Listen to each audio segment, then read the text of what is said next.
আসসালামু আলাইকুম প্রিয় আইনের শিক্ষার্থীবৃন্দ, আপনারা যে যেখান থেকে যুক্ত আছেন সবাইকে জানাচ্ছি দুরন্ত ল একাডেমির পক্ষ থেকে অনেক অনেক প্রীতি এবং শুভেচ্ছা। আজকের যে আলোচনা সেটা হচ্ছে ফৌজদারি কার্যবিধি থেকে ধারা ৪৬ থেকে ১০৪ ধারা পর্যন্ত আমরা আলোচনা করব। আচ্ছা, এমডি আইয়ুব আলী ঠিক আছে, শরীফ আল মামুন যুক্ত আছেন। প্রায় 10টা বেজে যাচ্ছে। যারা যুক্ত আছেন আরো অল্প কিছুক্ষণ অপেক্ষা করুন, আমরা শুরু করব আজকের আলোচনা।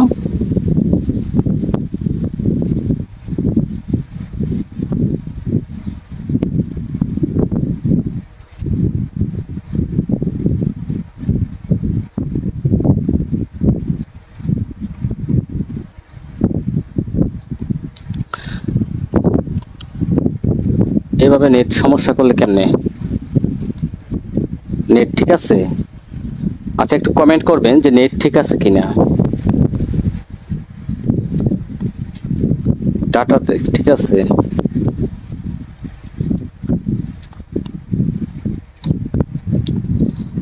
আচ্ছা, একটু কমেন্ট করেন যে সব ঠিক আছে কিনা।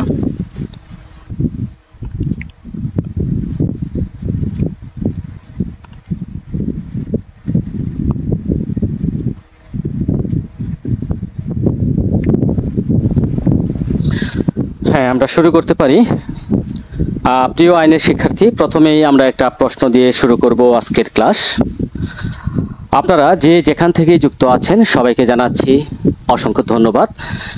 একটা দুঃখজনক বিষয় হচ্ছে আমাদের এখানে প্রায় 75 থেকে 80 জনের মতো আমাদের এখানে সদস্য আছেন, কিন্তু লাইভে যুক্ত থাকেন মাত্র 15 থেকে 20 জন। আমরা ইদানিং দেখতে পাচ্ছি যে পরীক্ষাও দিচ্ছেন 20 জন 18 জন, এর বেশি কেউ পরীক্ষা দেয় না। যাই হোক, এখন বাকি শিক্ষার্থীরা আমাদের এখানে ভর্তি হচ্ছেন, আর আপনারা কিছুদিন ক্লাস করার পরে কোথায় চলে যাচ্ছেন আমরাও জানি না। আসলেও আমাদের যে শিক্ষা বা আমরা যেভাবে আপনাদেরকে শিক্ষা দান করতেছি সেটা কি ভালো লাগছে না, নাকি আমরা পড়াতে পারতেছি না, কোনটা আমি আসলে বুঝতে পারতেছি না। কারণ অনেক শিক্ষার্থী থাকা সত্ত্বেও লাইভে দেখি যে প্রাইভেট গ্রুপে একদম কম সংখ্যক লোক লাইভ ক্লাস করেন, বাকিগুলো সবই নেট প্রবলেম না। নাজনীন নাহার যুক্ত আছেন। এখন বাকি শিক্ষার্থীরা কোথায়? এখন দেখা যাচ্ছে আপনারা যদি আমাদের গাইডলাইন না মানেন, ক্লাস না করেন, পরীক্ষা না দেন, এক সময় দেখা যাবে যে আপনারা ফেল করবেন। তো তখন কিন্তু দায় হবে আমাদের, যে না, এখানে যদি ভর্তি না হতাম তাহলে আমরা পাস করতাম, এখানে ভর্তি হওয়া মানে আমরা ফেল করছি। সম্পূর্ণ দায়ভার কিন্তু তখন আমাদের নিতে হবে। তাই আমরা আজকে একটা জরুরি নোটিশ দিয়েছি গ্রুপে, যে কোনো শিক্ষার্থী যদি একাধারে 2টি ক্লাসে এবং 2টি পরীক্ষায় অংশগ্রহণ না করে তাহলে আমরা তাদেরকে রিমুভ করে দেব, গ্রুপ থেকে রিমুভ করে ফেলবো। ওকে, নাজমুল ইসলাম স্যার আছি, হ্যাঁ আমরাও আছি। পরীক্ষা এবছর হবে এমনটাই মনে হচ্ছে, বাহাউদ্দিন ইমরান ভাই কথা থেকে। হ্যাঁ, আজকে আমরা বাহাউদ্দিন ইমরান সাহেবের যে একটা ভিডিও দেখলাম, তিনি অনেক গুরুত্বপূর্ণ কথা বললেন। ঠিক আছে, পরীক্ষা ইনশাল্লাহ হবে। এখন পরীক্ষা কবে হবে, পরীক্ষা নোটিশ দিলে আমরা পড়তে বসবো, এইরকম ধারণা যদি করে থাকেন তাহলে কিন্তু ধরা খাবেন। আপনার মনে করতে হবে যে এই যে 2 মাস পরে পরীক্ষা অথবা 1 মাস পরে পরীক্ষা, আপনার হাতে সর্বোচ্চ 3 মাস সময় আছে। এটা বিবেচনা করে, এটা চিন্তা করে আপনাকে পড়তে বসতে হবে যে আমার সামনে 3 মাস আছে সর্বোচ্চ, এই 3 মাসের মধ্যে আমাকে প্রিপারেশনটা আমার কমপ্লিট করতে হবে। আমি যেন পরীক্ষার হলে বসে প্রত্যেকটা প্রশ্নের উত্তর করতে পারি, মিনিমাম 80% উত্তর করতে পারি, আমি যেন কৃতকার্য হই, এই ধারণাটা আপনাকে নিতে হবে। আচ্ছা, হালিম সাহেব যুক্ত আছেন। যাই হোক, আমরা একটা প্রশ্ন করব, প্রশ্ন করেই আমাদের ক্লাস শুরু করব। প্রশ্নটি হচ্ছে যে নিম্নের কোন ব্যক্তি, ভালো করে খেয়াল করবেন, নিম্নের কোন ব্যক্তি পদাধিকার বলে জাস্টিস অব দ্য পিস? আবার বলি, নিম্নের কোন ব্যক্তি পদাধিকার বলে justice of the piece? Option ক জেলা ম্যাজিস্ট্রেট, অপশন খ তে বলা হচ্ছে মেট্রোপলিটন ম্যাজিস্ট্রেট। অপশন ঘতে বলা হচ্ছে পুলিশ সুপারিনটেন্ডেন্ট বা পুলিশ সুপার। অপশন ডিতে বলা হচ্ছে বিশেষ ক্ষমতাপ্রাপ্ত ম্যাজিস্ট্রেট। শরীফাল মামুন ইতিমধ্যেই দেখতে পাচ্ছি অপশন বি, এমডি হালিম সাহেব 25 ধারা, এমডি হারুন বি। হ্যাঁ, আপনারা কমেন্ট করুন, দেখি কি হয়। যাই হোক, আমরা প্রথমেই চলে যাব। আচ্ছা, আজকের আলোচনাটার ভিতরে আমরা দেখুন, খেয়াল করবেন, আমরা আলোচনা করব আজকে সমন, তারপরে আলোচনা হবে ওয়ারেন্ট বা পরোয়ানা, তারপরে আমরা আলোচনা করব হুলিয়া, তারপরে আমরা আলোচনা করব ক্রুক। ঠিক আছে, আরো ইত্যাদি বিভিন্ন বিষয় আমরা আজকে আলোচনা করব। তবে আজকের আলোচনার সবচাইতে গুরুত্বপূর্ণ বিষয় হচ্ছে সমন, ওয়ারেন্ট, হুলিয়া, ক্রুক। এবং আমরা আলোচনা করব বিনা ওয়ারেন্টে কখন পুলিশ একজন ব্যক্তিকে উইথাউট ওয়ারেন্টে গ্রেপ্তার করতে পারে, ইত্যাদি বিষয় কিন্তু আজকের ক্লাসে থাকবে। খুবই গুরুত্বপূর্ণ বিষয়।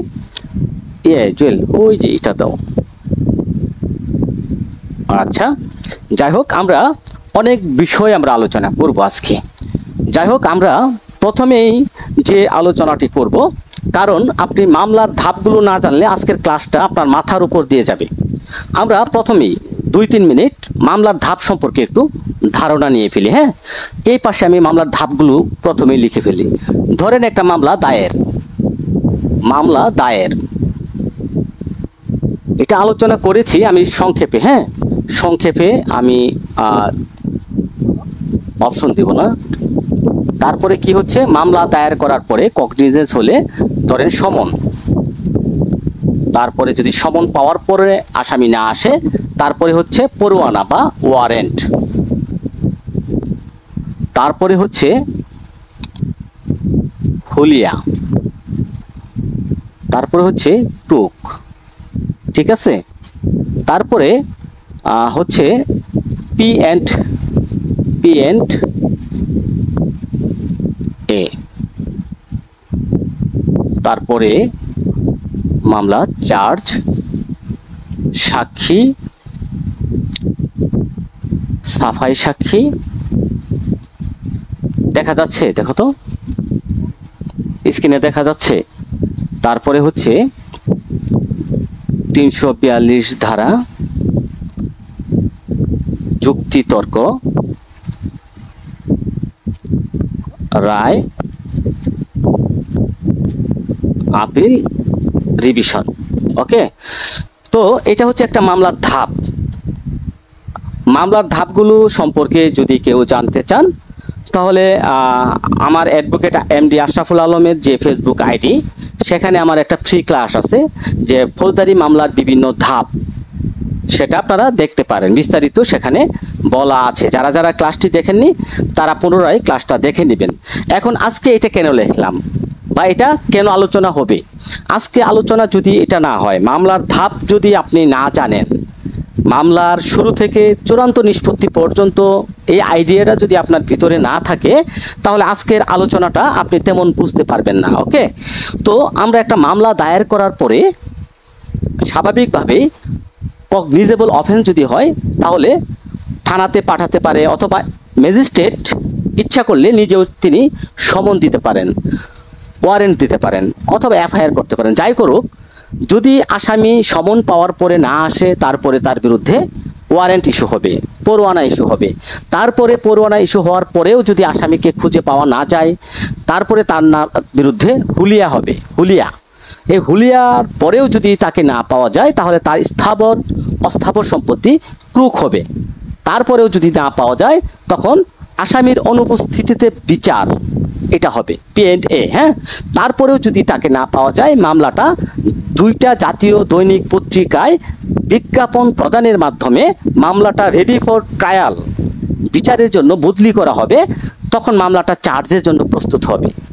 মামলাটা যখন চার্জের জন্য প্রস্তুত হবে তখন চার্জ গঠন হওয়ার পর এখানে অনেক কিছু পদ্ধতি আছে, আমি সেই ক্লাসে বিস্তারিত আলোচনা করেছি যে একটা মামলা যখন চার্জে যাবে তার বিরুদ্ধে অভিযোগ যদি মিথ্যা প্রমাণিত হয়, ভিত্তিহীন হয়, চার্জ গঠন করার মতো কোনো উপাদান বিদ্যমান না থাকে, আসামি অব্যাহতি পেতে পারে, যাকে বলা হয় ডিসচার্জ। যদি ডিসচার্জ না হয় চার্জ গঠন হয়ে যাবে। চার্জ গঠন, তখন মামলাটা চার্জ গঠন হলে পরবর্তী ধাপ হচ্ছে সাক্ষী। সাক্ষীর পরে আসামি ইচ্ছা করলে সাফাই সাক্ষী দিতে পারে। তারপরে 342 দ্বারা পরীক্ষা হবে, তারপরে যুক্তিতর্ক, তারপরে হচ্ছে দেন রায়। রায়ের মাধ্যমে একটা ফৌজদারি মামলা চূড়ান্ত নিষ্পত্তি হয়। তারপরে সংক্ষুব্ধ পক্ষ ইচ্ছা করলে আপিল, রিভিউ, রিভিশন ইত্যাদি বিভিন্ন প্রকার করতে পারে, সেটা আমরা পরে আলোচনা করব। এখন আজকে আমরা প্রথমেই দেখব সমন। এই যে সমন, আমরা প্রথমে মামলা দায়ের করলাম, ধরেন একটা মামলা, আচ্ছা অনেকেই যুক্ত আছেন, হ্যাঁ, ধরেন এ নামক একজন ব্যক্তি বি নামক একজন ব্যক্তিকে কি করলো, এ নামক একজন ব্যক্তিকে বি নামক একজন ব্যক্তি কি করলো, মারপিট করলো। ধরেন মারপিট করলো, কে করলো, বি। তাহলে বি হচ্ছে আসামি। এখানে বাদী হচ্ছে ধরেন এ নামক ব্যক্তি হচ্ছে বাদী। এ নামক ব্যক্তিকে মারপিট করলো বি, তাহলে এ নামক ব্যক্তি আদালতে একটা মামলা দায়ের করলো। খেয়াল করবেন ভালো করে, হ্যাঁ ভালো করে একটু খেয়াল করবেন। ধরেন এই যে বি নামক ব্যক্তি হচ্ছে আসামি, এই যে এ নামক ব্যক্তি জখমি, তাকে মারপিট করলো, সে নিজে বাদী হয়ে একটা আদালতে মামলা দায়ের করলো।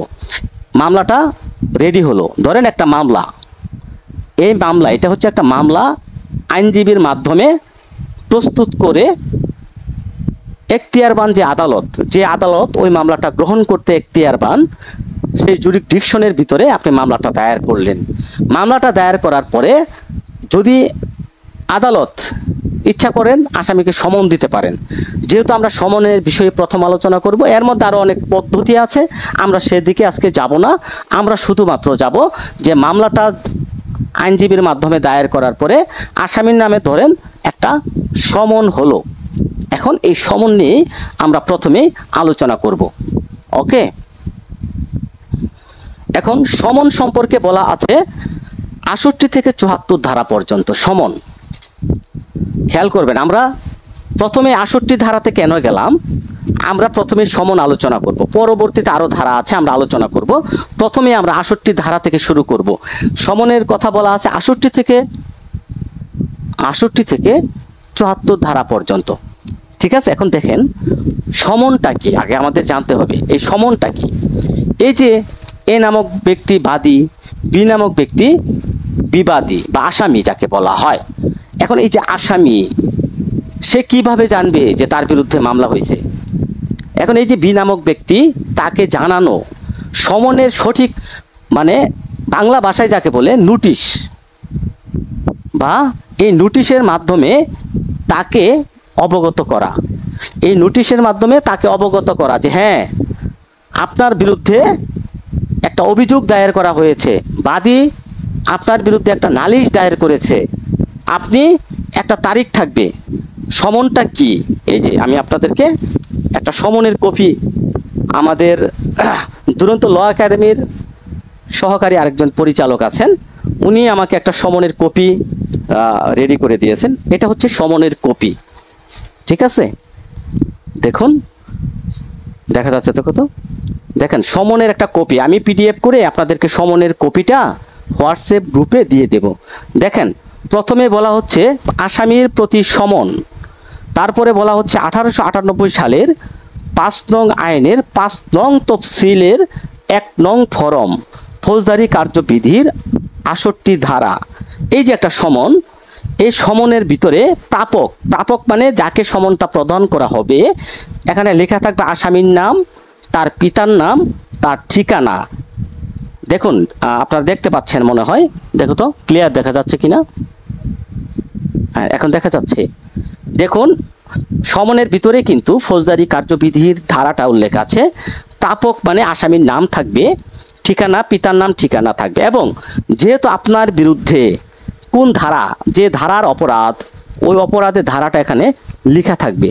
যে এত ধারার অপরাধ, অর্থাৎ ধরি আমরা 323 ধারা 326 ধারার অপরাধ অভিযোগ আসিয়াছে, সেহেতু উহার উত্তর প্রদানের জন্য আপনি এখানে তারিখ লেখা থাকবে। যে ধরেন আজকে হচ্ছে 29 তারিখে একটা মামলা দায়ের করা হলো, আগামী মাসের ধরেন সেপ্টেম্বর মাসের 15 তারিখে হচ্ছে আপনার মামলার হাজিরা, এখানে লেখা থাকবে আগামী তারিখটা, যে 15/9/2024 তারিখে আপনি অথবা উকিলের মাধ্যমে হাজির হইয়া আপনার কারণ দর্শাইবেন, নচেত আইন যাই হোক যাই হওয়ার হবে।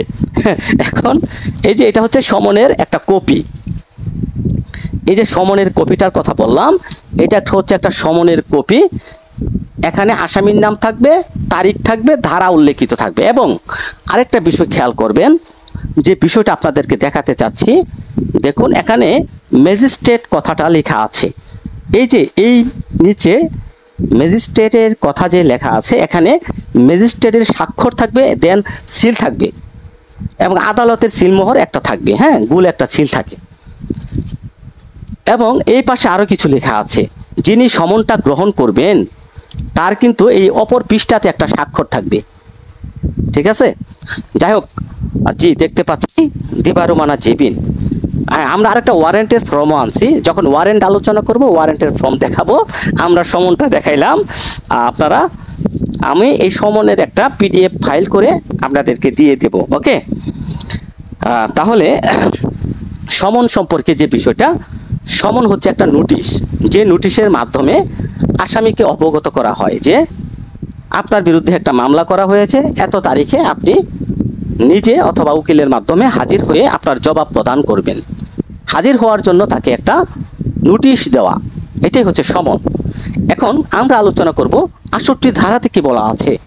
68 ধারাতে বলা হচ্ছে ফর্ম অফ সমন, অর্থাৎ সমনের ধরনটা কি। আমরা প্রথমে দেখি 68 ধারাতে বলছে সমনের ধরন।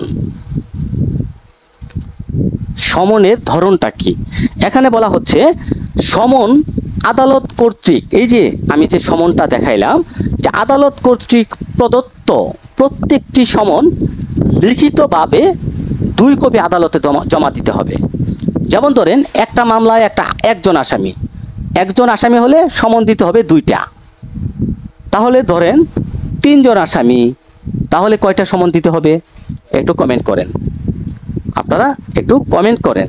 এখানে বলা হচ্ছে প্রত্যেকজন আসামির ক্ষেত্রে 2টা কইরা সমন জমা দিতে হবে। হ্যাঁ, আপনারা কমেন্ট করবেন। হ্যাঁ, 6টা, সোনিয়া জান্নাত বলছেন 6টা, ওকে গুড। এবং এখানে আরো বলছে সমনটা লিখিত হতে হবে, 2 কপি জমা দিতে হবে আদালতের প্রিজাইডিং অফিসার অথবা আদালত কর্তৃক স্বাক্ষরিত সিলমোহরকৃত। এই যে এখানে যে ম্যাজিস্ট্রেটের স্বাক্ষর দেখাইলাম, এখানে সিলমোহর থাকতে হবে, গুল একটা সিল থাকে এখানে মাইরা দেয়া, এখানে ম্যাজিস্ট্রেটের স্বাক্ষর সিল থাকে। তাহলে সমনের ধরনটা কি, এই যে দেখাইলাম, এটাই হচ্ছে সমনের ধরন, এইটাই সমনের ধরন। প্রত্যেকটা সমন লিখিত হতে হবে, 2 কপি করে জমা দিতে হবে প্রত্যেক আসামির ক্ষেত্রে, এবং আদালত কর্তৃক প্রিজাইডিং অফিসার কর্তৃক স্বাক্ষরিত হতে হবে, আদালতের সিলমোহর থাকতে হবে। এখন কার দ্বারা সমনটা জারি হবে? 68 ধারাতে আরো বলছে কার দ্বারা সমনটা জারি হবে। এখানে 3 জন ব্যক্তির কথা বলছে, কার দ্বারা সমন জারি হবে, কে জারি করবে। হ্যাঁ, প্রশ্ন ধরেন কে জারি হবে, কার দ্বারা সমন জারি হবে, কে জারি করতে পারে। হ্যাঁ, ধরুন 1 নম্বরের কথা এখানে বলছে কোনো পুলিশ কর্মকর্তা কর্তৃক, কোনো পুলিশ, এটি খেয়াল করে রাখবেন, এটি গুরুত্বপূর্ণ, পুলিশ কর্মকর্তা কর্তৃক। বা কমেন্টে আপনারা লিখবেন, আমি যখন লিখবো শুনবেন প্লাস লিখে ফেলবেন, ওকে, শেখা হয়ে যাবে। দ্বিতীয়তে বলছে আদালতের কোনো কর্মচারী কর্তৃক, যাকে বলা হয় জারিকারক কর্মচারী। এবং 3 নাম্বার বলছে কোনো সরকারি কর্মচারী হলেও হবে, সরকারি কর্মচারী। তাহলে সমন জারি করা যায় তিনজন ব্যক্তি দ্বারা, তিনজন ব্যক্তির কথা 68 ধারায় বলছে। এই তিনজন ব্যক্তিকে কোনো পুলিশ কর্মকর্তা, আদালতের কোনো কর্মচারী অথবা সরকারি কোনো কর্মচারী, যে কোনো সরকারি কর্মচারী, এই তিনজন ব্যক্তি ব্যতীত কিন্তু সমনটা জারি করা যাবে না, যেটা ফৌজদারি সমন। আবার দেওয়ানির ক্ষেত্রে কিন্তু ব্যক্তিগতভাবেও সমন জারি করা যায়, বিধান আছে, কিন্তু ফৌজদারিতে কিন্তু এরকম বিধানটা নাই। ওকে, তাহলে আমরা 68 ধারাটা একদম এখানে যে বিষয়টা, সমনের ধরন কি, সমনটা হতে হবে লিখিত। আমার সাথে সাথে মনে মনে পড়বেন, সমনটা হতে হবে লিখিত, প্রত্যেক আসামির বিরুদ্ধে 2টা করে সমন জমা দিতে হবে এবং আদালতের প্রিজাইডিং অফিসার কর্তৃক স্বাক্ষরিত হতে হবে, সিলমোহর থাকতে হবে। কে সমন জারি করবে, কার দ্বারা সমন জারি হবে? কোনো পুলিশ কর্মকর্তা, আদালতের কোনো কর্মচারী এবং সরকারি কোনো কর্মচারীর কথা এখানে বলা আছে। ক্লিয়ার না? এখানে আরেকটা বিষয় বলি যেটা নাই, এটা হচ্ছে প্রত্যেকটা সমনের সাথে একটা করে আর্জি, যে দরখাস্তটা, যে মামলাটা আপনি নালিশটা দায়ের করেছেন, নালিশ, ওই নালিশের একটা ফটোকপি অ্যাটাচ করে দিতে হবে, হ্যাঁ, সমনের সাথে। এটা বলা নাই, আমি বলে দিলাম। মোবাইলটা দেখো ফ্যানের মরতেছে। ওকে, ক্লিয়ার? কোনো প্রশ্ন আছে? এখন আমরা চলে যাব 69 ধারাতে। ক্লিয়ার তো? এটুকু ক্লিয়ার হলে একটু ক্লিয়ার করবেন, ওকে লিখবেন। আমরা 69 ধারাতে চলে যাব। এখানে বলা হচ্ছে কিভাবে সমন জারি করা হয়, কিভাবে সমন জারি করা হয়। তাহলে কিভাবে জারি করা হবে, কার নিকট জারি করা হবে? এখন দেখুন, এখানে 69 ধারাতে যে বিষয়টা বলা হচ্ছে, সমন্স হাউ সার্ভ, অর্থাৎ কিভাবে সমনটা জারি করবে। এই যে জারিকারকের নিকট অর্পিত হলো তিনজন ব্যক্তির কথা আমরা বললাম। এখন ওই তিনজন ব্যক্তির সমন পাওয়ার পরে তারা কিভাবে সেই সমনটা জারি করবে। এখানে বলা হচ্ছে যাকে সমন দেওয়া হবে সম্ভব হলে সমনের 2 কপির একটি তার নিকট ব্যক্তিগতভাবে দিতে হবে। ধরেন আসামি, একজন আসামির নিকট সমনটা, জারিকারক যে যাবে 2টা কপি থাকবে একজন আসামির নামে, ওই 2টা কপির মধ্যে একটা কপি তাকে দিবে, এই যে আপনার সমন, এবং আরেকটা কপি তার হাতে থাকবে জারিকারকের। জারিকারক এই যে অপর পৃষ্ঠা এফিডেভিট নামে একটা অপশন আছে, সে ওই সমনের অপর পৃষ্ঠায় স্বাক্ষর করে তার নিকট জারিকারক ফেরত নিয়ে আসবেন। এই যে 2টা সমন জমা দিতে হয়, একটা আসামিকে দিবে, আরেকটা সমন জারিকারক যার নিকট সমনটা জারি করবে তার স্বাক্ষর নিয়ে ওই সমনটা আদালতে আবার জমা দিতে হবে। ক্লিয়ার? ওকে, তারপরে বলছে এভাবে যাদের উপর সমন জারি করা হলো তারা সমনের প্রতিলিপির উপর পৃষ্ঠায় স্বাক্ষর করবেন, এই যে যেটা বলে ফেললাম। এবং এখানে দেখেন 3 নম্বরে বলছে কোনো কোম্পানি অথবা কোনো সীমাবদ্ধ প্রতিষ্ঠানের উপর সমন জারি করা হলে তখন আপনি কার নিকট করবেন। ধরেন একটা প্রতিষ্ঠানের উপর সমন জারি করা হলো, ধরেন একটা কোম্পানি, ধরেন রবি কোম্পানি হচ্ছে রবি, ধরেন একটা রবি, আমরা যে সিম রবি, এয়ারটেল, গ্রামীণ ফোন, একটা কোম্পানির কথাই বললাম, এই কোম্পানির বিরুদ্ধে একটা মামলা হলো, সমন হলো, তখন এই সমনটা কার নিকট জারি করতে হবে। এখানে বলা হচ্ছে সেক্রেটারি, তারপরে বলছে স্থানীয়, যদি হয় স্থানীয় ক্ষেত্রে স্থানীয় ম্যানেজার, তারপরে বলছে প্রধান অফিসারের উপর জারি করতে হবে, অর্থাৎ যিনি প্রধান, ওই অফিসারগণের মধ্যে যিনি প্রধান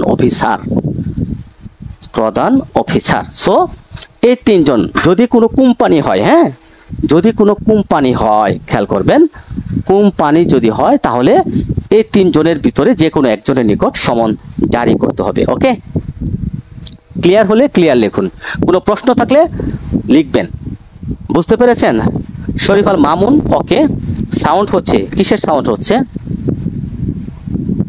কিসের সাউন্ড হচ্ছে একটু বলবেন। আসলে ওই যে ফ্যানের একটু সাউন্ড, অনেক গরম, তাই ফ্যানের মনে হয় একটু বেশি সাউন্ড। একটু দেখো তো ফ্যানের একটু ভলিউমটা কমিয়ে দাও, দেখো তো 0-তে দাও, হ্যাঁ। ওকে, ওকে আছে না? দাও ওকে। আচ্ছা যাই হোক, একটু ফ্যানের একটু শব্দ হচ্ছে কারণ খুবই গরম, ফ্যান না চাললে আসলে ক্লাসটা নেওয়া কঠিন। হ্যাঁ ওকে, একটু ফ্যানের শব্দ হচ্ছে, রাইট? গরিব তো, এসি লাগাতে পারিনি। যাই হোক, একটু সমস্যা নেই স্যার। ওকে এমডি নয়ন সাহেব। আচ্ছা এখন দেখুন 70 ধারাতে আমরা যাব। এই যে যার বিরুদ্ধে সমন প্রেরণ করা হয়েছে তাকে যদি পাওয়া না যায়, অর্থাৎ তলবি ব্যক্তিকে পাওয়া না গেলে তখন কিভাবে সমন জারি করতে হবে?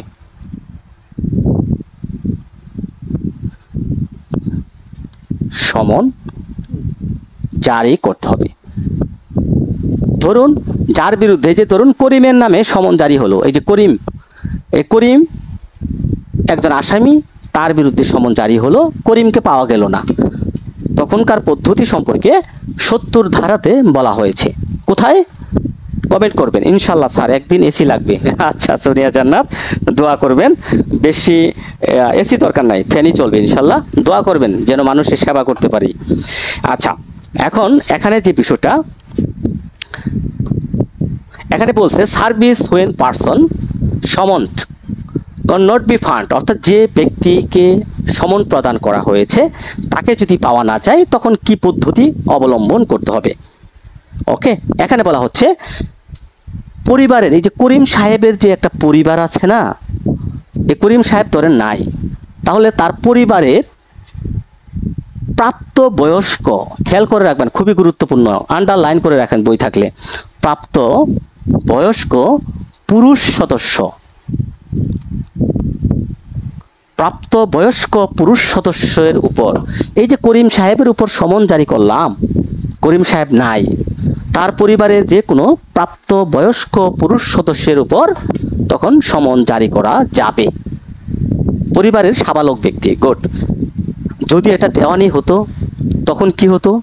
প্রাপ্ত বয়স্ক পুরুষ সদস্যের ক্ষেত্রে কি হবে, দেওয়ানির ক্ষেত্রে কি হবে, একটু কমেন্টে উত্তর করবেন। যে এটা যদি দেওয়ানির সমন হতো, এটা তো আমরা ফৌজদারি সমন আলোচনা করতেছি। হ্যাঁ, 70 ধারাতে বলা হচ্ছে তলবি ব্যক্তিকে পাওয়া না গেলে প্রাপ্ত বয়স্ক পুরুষ সদস্যের উপর সমন জারি করতে হবে।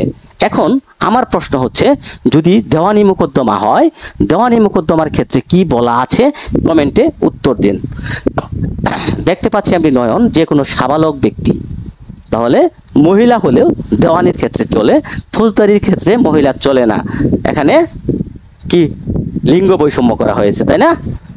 এটা মেয়েদের প্রতি একটা অন্যায় করা হয়েছে আমি বলবো, কারণ যেখানে সম অধিকার সেখানে এই ইংরেজরা এই আইনটা তৈরি করছে, সেখানে ভুল করছে।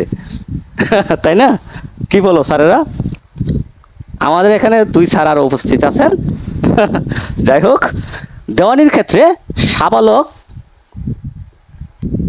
সদস্য, ওকে, যদি দেওয়ানির সমন হয় তাহলে যে কোনো সাবালক সদস্য, নাম্বার হলে হবে, তবে 18+ এজ হবে। ওকে, আচ্ছা, দেওয়ানির ক্ষেত্রে যে কোনো সাবালক হতে পারে, নারী হতে পারে পুরুষ, বা তৃতীয় লিঙ্গের হলেও আমার মনে হয় না এখানে সমস্যা আছে, যেহেতু সাবালকের কথা বলছে।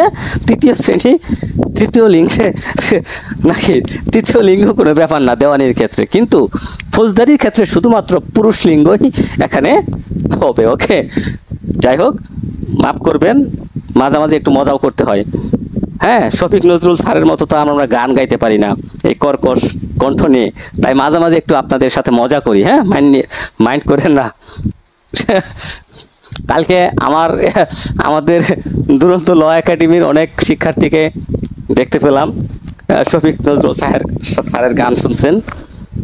যাই হোক, অনেক সুমধুর কণ্ঠের গান শুনছেন, দেখতে পেলাম। এমডি নয়ন, তাহলে বেবিচারীর ক্ষেত্র থেকেও এ পরিবর্তন করতে হবে না। আচ্ছা, যাই হোক, সেগুলো হচ্ছে পার্লামেন্টের বিষয়, আমাদের না।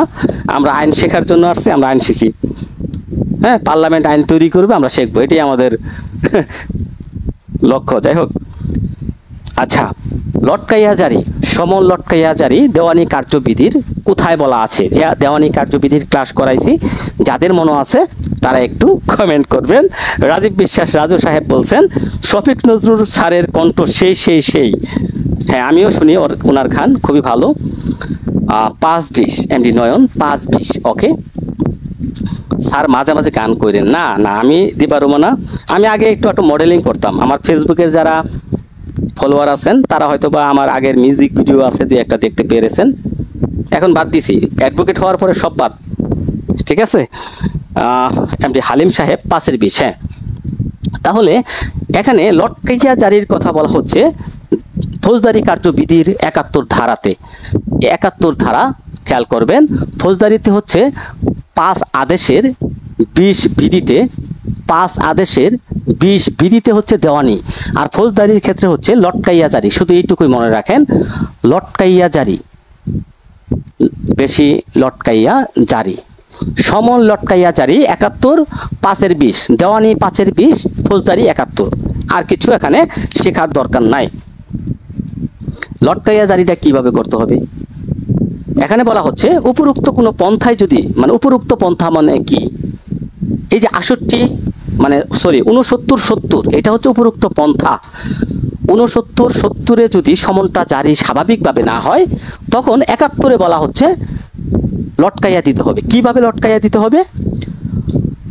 এই যে সমনের যে একটা কপি, ওই সমনের একটা কপি যার বিরুদ্ধে সমনটা যাবে তার বাড়ির প্রকাশ্য স্থানে, তার বাড়ির দরজার সামনে হোক, বারান্দার সামনে হোক, প্রকাশ্য স্থানে অথবা জনসম্মুখে সমনের একটা কপি টানিয়ে আরেকটা কপি আদালতে জমা দিতে হবে। এটাই হচ্ছে সমন লটকাইয়া জারি। ওকে,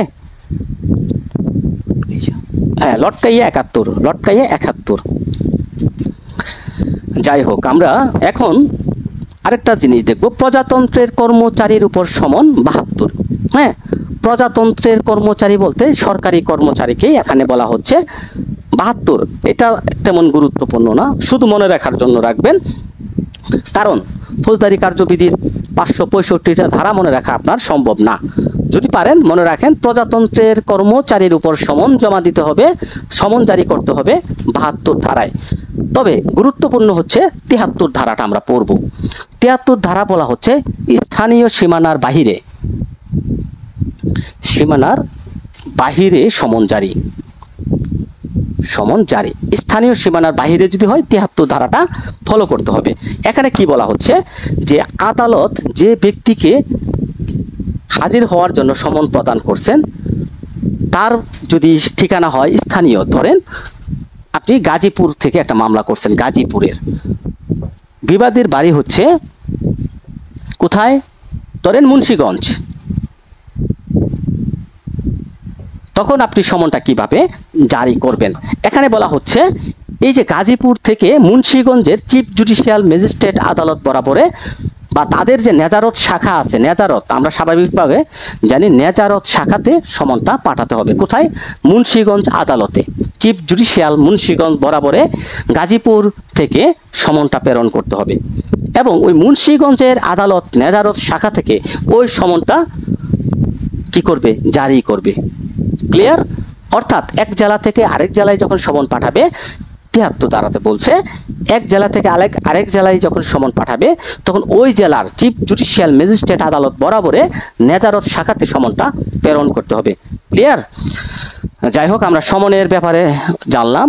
এখন আমরা দেখব এই সমনের থেকে বিগত সালে কোনো প্রশ্ন করা হয়েছে কিনা।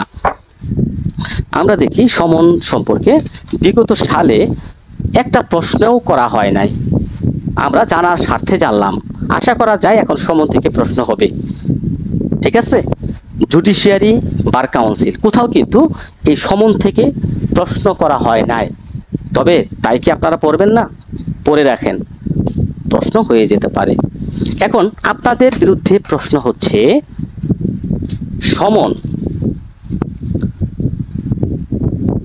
সমনে কার স্বাক্ষর থাকবে? একটি সমনে কার স্বাক্ষর থাকবে? দ্রুত কমেন্ট করবেন। হ্যাঁ, সমনে কার স্বাক্ষর থাকবে? হ্যাঁ, দেখতে পাচ্ছি অনেকেই যুক্ত আছেন। যারা নিয়মিত পরীক্ষা দেন, নিয়মিত ক্লাস করেন, তারাই যুক্ত আছেন। আর বাকিগুলো ঘুমাচ্ছেন। পরীক্ষা নোটিশ দিলে হয়তোবা তারা আমাকে মেসেজ করবেন, স্যার ক্লাসগুলো কোথায়, রেকর্ড ক্লাসগুলো দেন, পরীক্ষা দেব ইত্যাদি ইত্যাদি। তাদের কপালে কিন্তু আমাদের গ্রামে একটা কথা আছে, শিক্ষা ছিঁড়া নাকি বলে, এরকম হবে। ওকে ওকে জানি। আচ্ছা, এখন প্রশ্ন হচ্ছে, ভালো উকিল হতে হলে অনেক কিছু জানতে হবে এমডি নয়ন সাহেব। হ্যাঁ অবশ্যই। Zinat Mousumi, Sonia Jannat presiding officer. Okay, presiding officer, right answer Zinat Mousumi. Okay, প্রশ্ন হচ্ছে, সমনের পরে আসামিকে পাওয়া গেল না, তখন তার বিরুদ্ধে কি হবে বলেন? সমন পাওয়ার পরেও, লটকাইয়া জারি হওয়ার পরেও পাওয়া গেল না, তখন কি হবে বলেন, কমেন্ট করুন। সমন পাওয়ার পরে তাকে পাওয়া গেল না, এই সমন পাওয়ার পরেও আসামি কোর্টে আসলো না, তখন কি হবে? নয়ন বললেন হুলিয়া হয়ে যাবে, ডাইরেক্ট হুলিয়া। আচ্ছা আচ্ছা, ক্রুক, ওরে বাবা। রাজীব বিশ্বাস রাজু, রাইট আনসার ওয়ারেন্ট বা পরোয়ানা। পরোয়ানা এই যে এখানে লিখাই তো আছে রে ভাই, ওই যে তেনাটা তো ওই পাশে। আপনারা ভুল করেন কেন? দেখেন তো, এখানেও তো লেখা আছে রে, এখানেও তো লেখা আছে, আছে না, যে সমনের পরবর্তী ধাপ কি? সমনের পরবর্তী ধাপ হচ্ছে ওয়ারেন্ট, এখানেও তো লেখা আছে, তাহলে ভুল করেন কেন? ওয়ারেন্ট না দিয়ে কি আপনি হুলিয়া দিতে পারবেন? হুলিয়াতে বলাই আছে প্রথমে আপনাকে ওয়ারেন্টের যে প্রসেসটা মেনটেন করে আসতে হবে, তারপরে হুলিয়া। তাহলে আমরা সমন আলোচনা করলাম, মামলা দায়েরও আলোচনা করলাম, আমরা এখন আলোচনা করব ওয়ারেন্ট নিয়ে, যেটা বলা আছে ৭৫ থেকে ৮৬ ধারা পর্যন্ত, পরোয়ানা যাকে বলা হয়। হ্যাঁ, পরোয়ানা কোথাও থেকে ৭৫ থেকে ৮৬।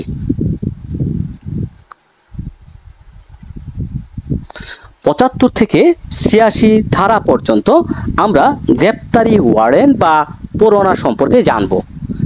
আমরা দেখতে পাচ্ছি এই যে গ্রেপ্তারি পরোয়ানা থেকে দুই একটা প্রশ্ন করা হয়েছে বিগত সালে, আমরা একটু গুরুত্ব সহকারে এখানে দেখব।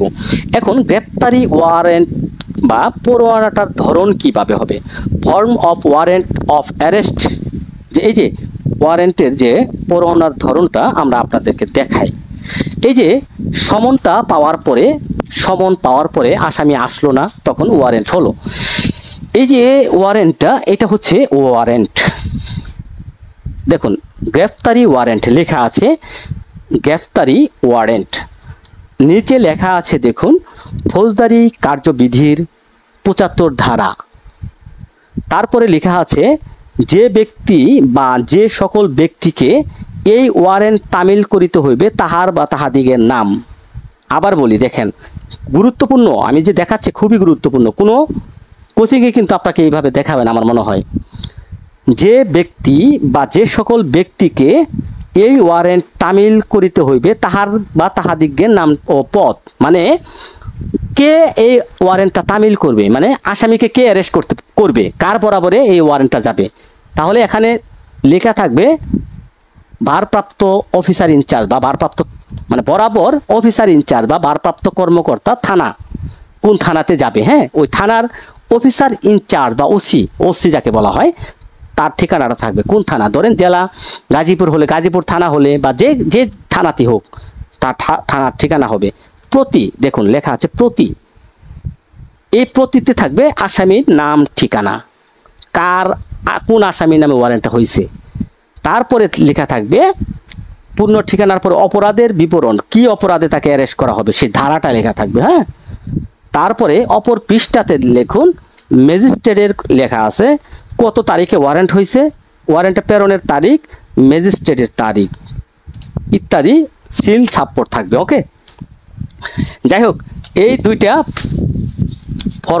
ফর্ম পূরণ, মানে সমনটা পূরণ করা হবে, একটা আমরা কাল্পনিক নাম দিয়ে এটা পূরণ করব, ওয়ারেন্টটাও কাল্পনিক নাম দিয়ে মামলার নাম্বার দিয়ে পূরণ করে আপনাদেরকে হোয়াটসঅ্যাপে প্রদান করব, আপনারা একদম ক্লিয়ার হয়ে যাবেন। ওকে, হ্যাঁ, আমাদের এই দায়িত্বটা নেবেন আমাদের একজন স্যার আছেন এখানে উপস্থিত, একজন আছেন ওয়াহিদুজ্জামান এবং জুবায়ের আলম জুয়েল। একজন ওয়ারেন্ট লিখবেন এবং একজন সমন লিখবেন। এটা আমরা হোয়াটসঅ্যাপে প্রদান করে দেব আপনাদের। ওকে, যাই হোক, আমরা এখন চলে যাব 75 ধারাতে। কি বলছে 75 ধারা? ওয়ারেন্টের ধরন বা পরোয়ানার ধরনটা কি? হ্যাঁ, যে দেখাইলাম এটা হচ্ছে ধরনটা কি, দেখাই ফেললাম।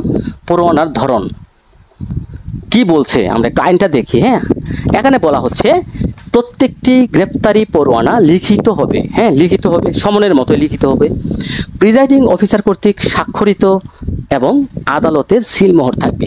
তিনটা কথা বলছে, লিখিত, প্রিজাইডিং অফিসার কর্তৃক স্বাক্ষরিত এবং সিলমোহর।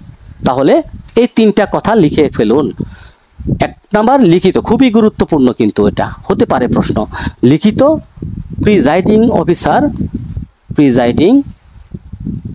অফিসার কর্তৃক স্বাক্ষরিত, আদালতের সিলমোহর, আদালতের সিল, হ্যাঁ, সিলমোহর। ওকে, তিনটা বিষয় লেখা থাকবে। প্রশ্ন হতে পারে নিম্নের কোনটি, একটা ওয়ারেন্টে নিম্নের কোনটি থাকবে?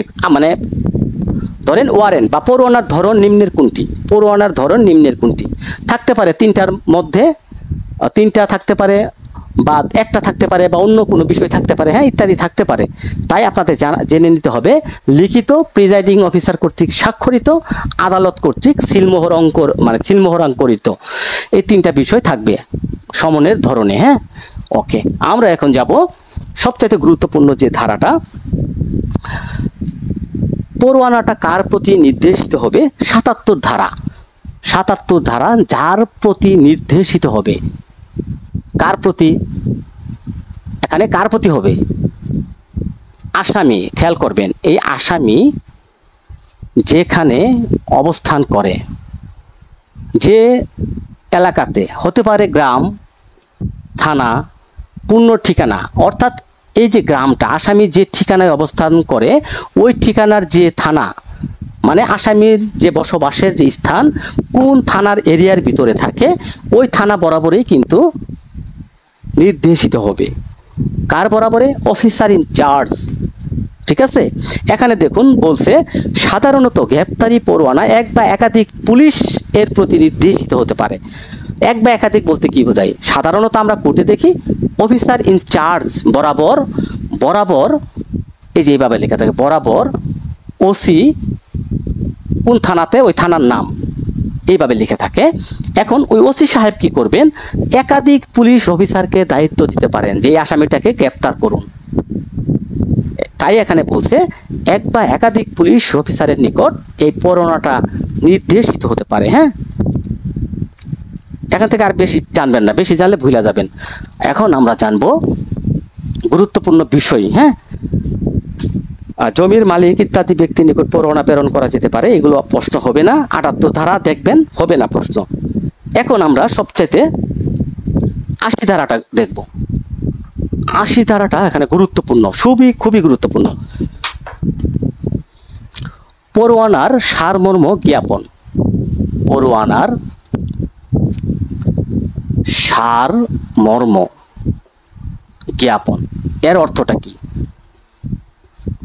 অর্থাৎ ওয়ারেন্ট, এই যে notification of substance of warrant, যে বিষয়টা প্রশ্ন হতে পারে, notification of substance of warrant কত ধারার বিধান?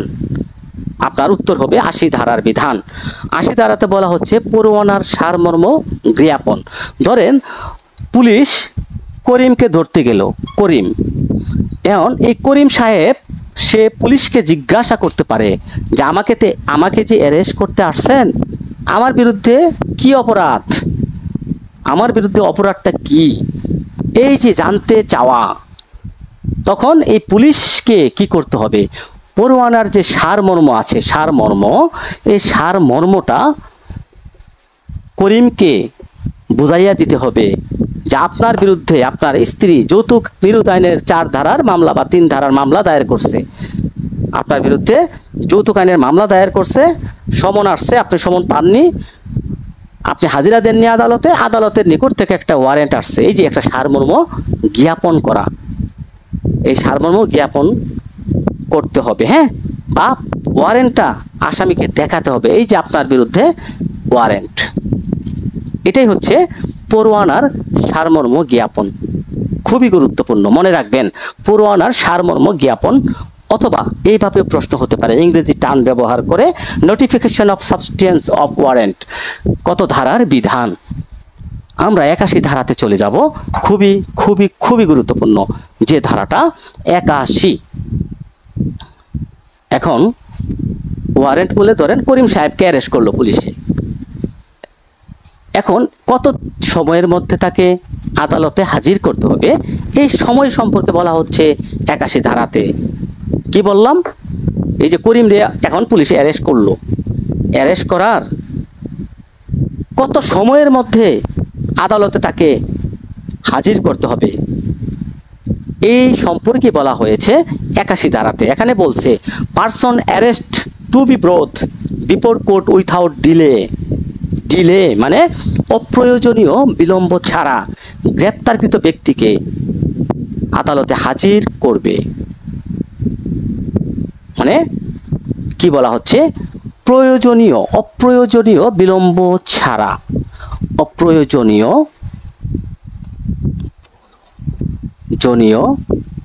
বিলম্ব ছাড়া তাকে আদালতে হাজির করতে হবে। এখন আরেকটা বিষয় আমরা এখান থেকে একটু পড়ব, 61 ধারা।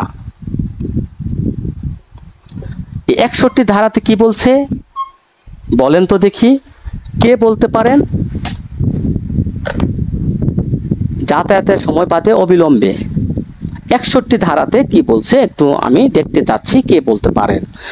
এখানে বলা হচ্ছে delay without delay. Without delay মানে অপ্রয়োজনীয় বিলম্ব, অপ্রয়োজনীয় বিলম্ব ছাড়া।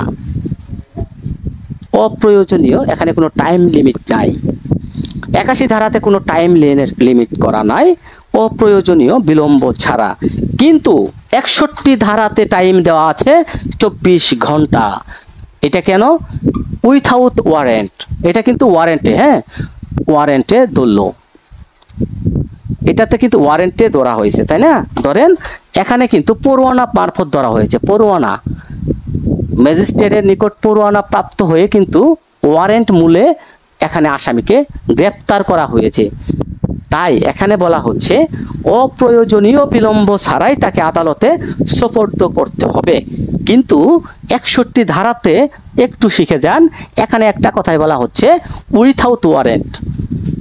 এই যে 54 ধারা বিধান, এই যে 54 ধারা আমরা পড়ব, পরে একটু পরেই পড়ব। 54 ধারার যে 9টি কারণ আছে উইথাউট ওয়ারেন্ট, মানে ওয়ারেন্ট ব্যতীতই পুলিশ বিনা ওয়ারেন্টে গ্রেপ্তার করতে পারে। যদি বিনা ওয়ারেন্টে গ্রেপ্তার করতে হয় তখন 61 ধারাতে বলা হচ্ছে 24 ঘন্টার মধ্যে তাকে কি করতে হবে, নিকটতম ম্যাজিস্ট্রেটের নিকট তাকে হাজির করতে হবে। নিকটতম ম্যাজিস্ট্রেটের নিকট তাকে হাজির করতে হবে 61 ধারাতে বলা হচ্ছে। 81 ধারাতে বলা হচ্ছে উইথাউট ডিলে, অপ্রয়োজনীয় বিলম্ব ছাড়া। তাহলে দুইটা ধারার পার্থক্য এখন বুঝতে পেরেছেন? 61 ধারা উইথাউট ওয়ারেন্ট মানে ওয়ারেন্ট ব্যতীত যদি গ্রেপ্তার হয়, আর 81 ধারাতে বলা হচ্ছে ওয়ারেন্ট মূলে, ওয়ারেন্টের মাধ্যমে যদি গ্রেপ্তার হয় অপ্রয়োজনীয় বিলম্ব। 61 ধারাতে বলা হচ্ছে ওয়ারেন্ট ছাড়া যদি কেউ গ্রেপ্তার হয় তাহলে 24 ঘন্টা বিনা পরোয়ানায়। Good, clear? কমেন্ট করবেন। ব্লাস্ট ভার্সেস, হ্যাঁ আমরা পড়বো। একটু পানি পান করা উচিত, হ্যাঁ, একটু অপেক্ষা করবেন। আপনারা বুঝতে পেরেছেন কিনা একটু কমেন্ট করুন।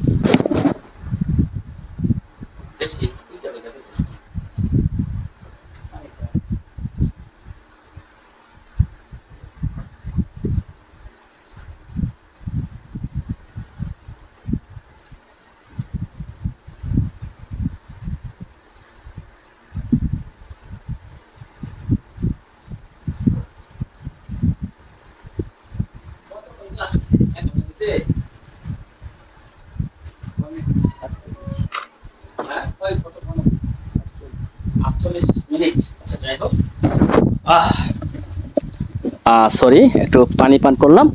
হ্যাঁ জি, বিনা পরোয়ানায়, হ্যাঁ শাহাদাত হোসেন বুঝতে পেরেছেন, অসংখ্য ধন্যবাদ। নাজনীন নাহার বুঝতে পেরেছেন। আচ্ছা, তাহলে আমরা চলে যাচ্ছি, একটা প্রশ্ন বিগত সালে এখান থেকে করা হয়েছে। বিগত সালের প্রশ্নটা আমরা একটু দেখে ফেলি। দ্য কোড অফ ক্রিমিনাল প্রসিডিউরের 81 ধারা অনুযায়ী গ্রেপ্তারি পরোয়ানা কার্যকর করেছেন এমন পুলিশ অফিসার গ্রেপ্তারকৃত ব্যক্তিকে অবলিক ড্যাশ, এখানে ড্যাশ, গ্রেপ্তারকৃত ব্যক্তিকে ড্যাশ আদালতে হাজির করবেন। অপশন ক 24 ঘন্টার মধ্যে, অপশন খ যাতায়াতের সময় বাদ দিয়ে 24 ঘন্টার মধ্যে, গ 48 ঘন্টার মধ্যে, গ অনাবশ্যক বিলম্ব ছাড়া, অনাবশ্যক বিলম্ব ছাড়া। আচ্ছা, দীপা রোমানা জেবিন যুক্ত আছেন, অসংখ্য ধন্যবাদ। আচ্ছা, অসংখ্য ধন্যবাদ জানাচ্ছি। ওকে, হ্যাঁ অপশন বি। আর দেখুন শরীফ আল মামুন, কি বুঝাইলাম, আপনি এখনই ভুল করে ফেললেন। হালিম সাহেব আবার ভুল করলেন, আল্লাহ। এমডি আয়ুব আলী অপশন খ। অনেকেই দেখতে পাচ্ছি, রাজীব বিশ্বাস রাজও বলছেন অপশন খ। কি বুঝাইলাম, বুঝেননি, কিচ্ছুই বুঝেননি। মনিরা নাসরিন, হ্যাঁ ধন্যবাদ মনিরা নাসরিন, ধন্যবাদ। দেখুন 81 ধারা 61 ধারার পার্থক্যটা কি আমি বুঝাই দিই। পার্থক্যটা কি,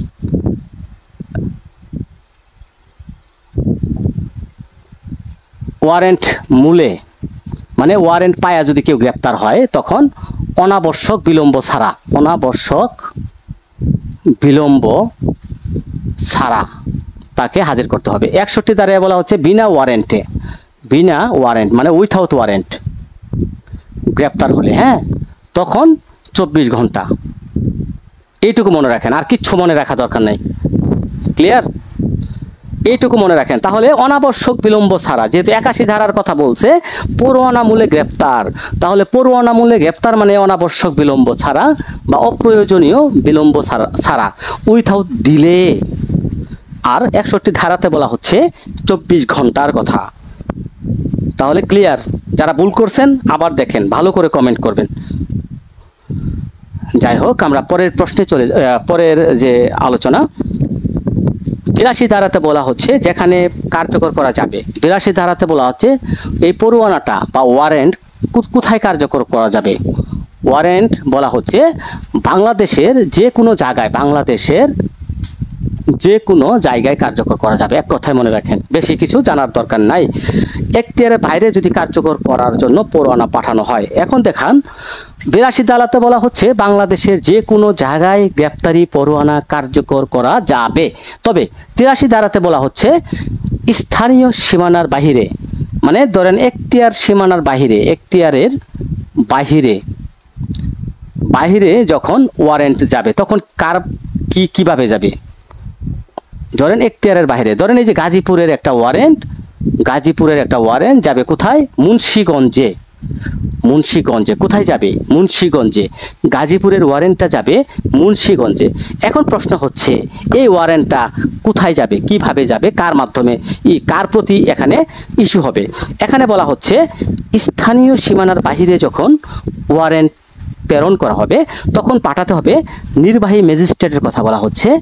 নির্বাহী ম্যাজিস্ট্রেট বরাবর, হ্যাঁ বরাবর নির্বাহী ম্যাজিস্ট্রেট অথবা এসপি যাকে বলা হয়, পুলিশ সুপার, হ্যাঁ সুপারিনটেন্ডেন্ট অফ পুলিশ, এসপি। এবং বলা হচ্ছে মেট্রোপলিটন যদি এলাকা হয়, কি হয়, মেট্রোপলিটন এলাকা হয়, পলিটন এলাকা হলে কার প্রতিনিধিত্ব হবে, পুলিশ কমিশনারের নিকট, পুলিশ কমিশনার।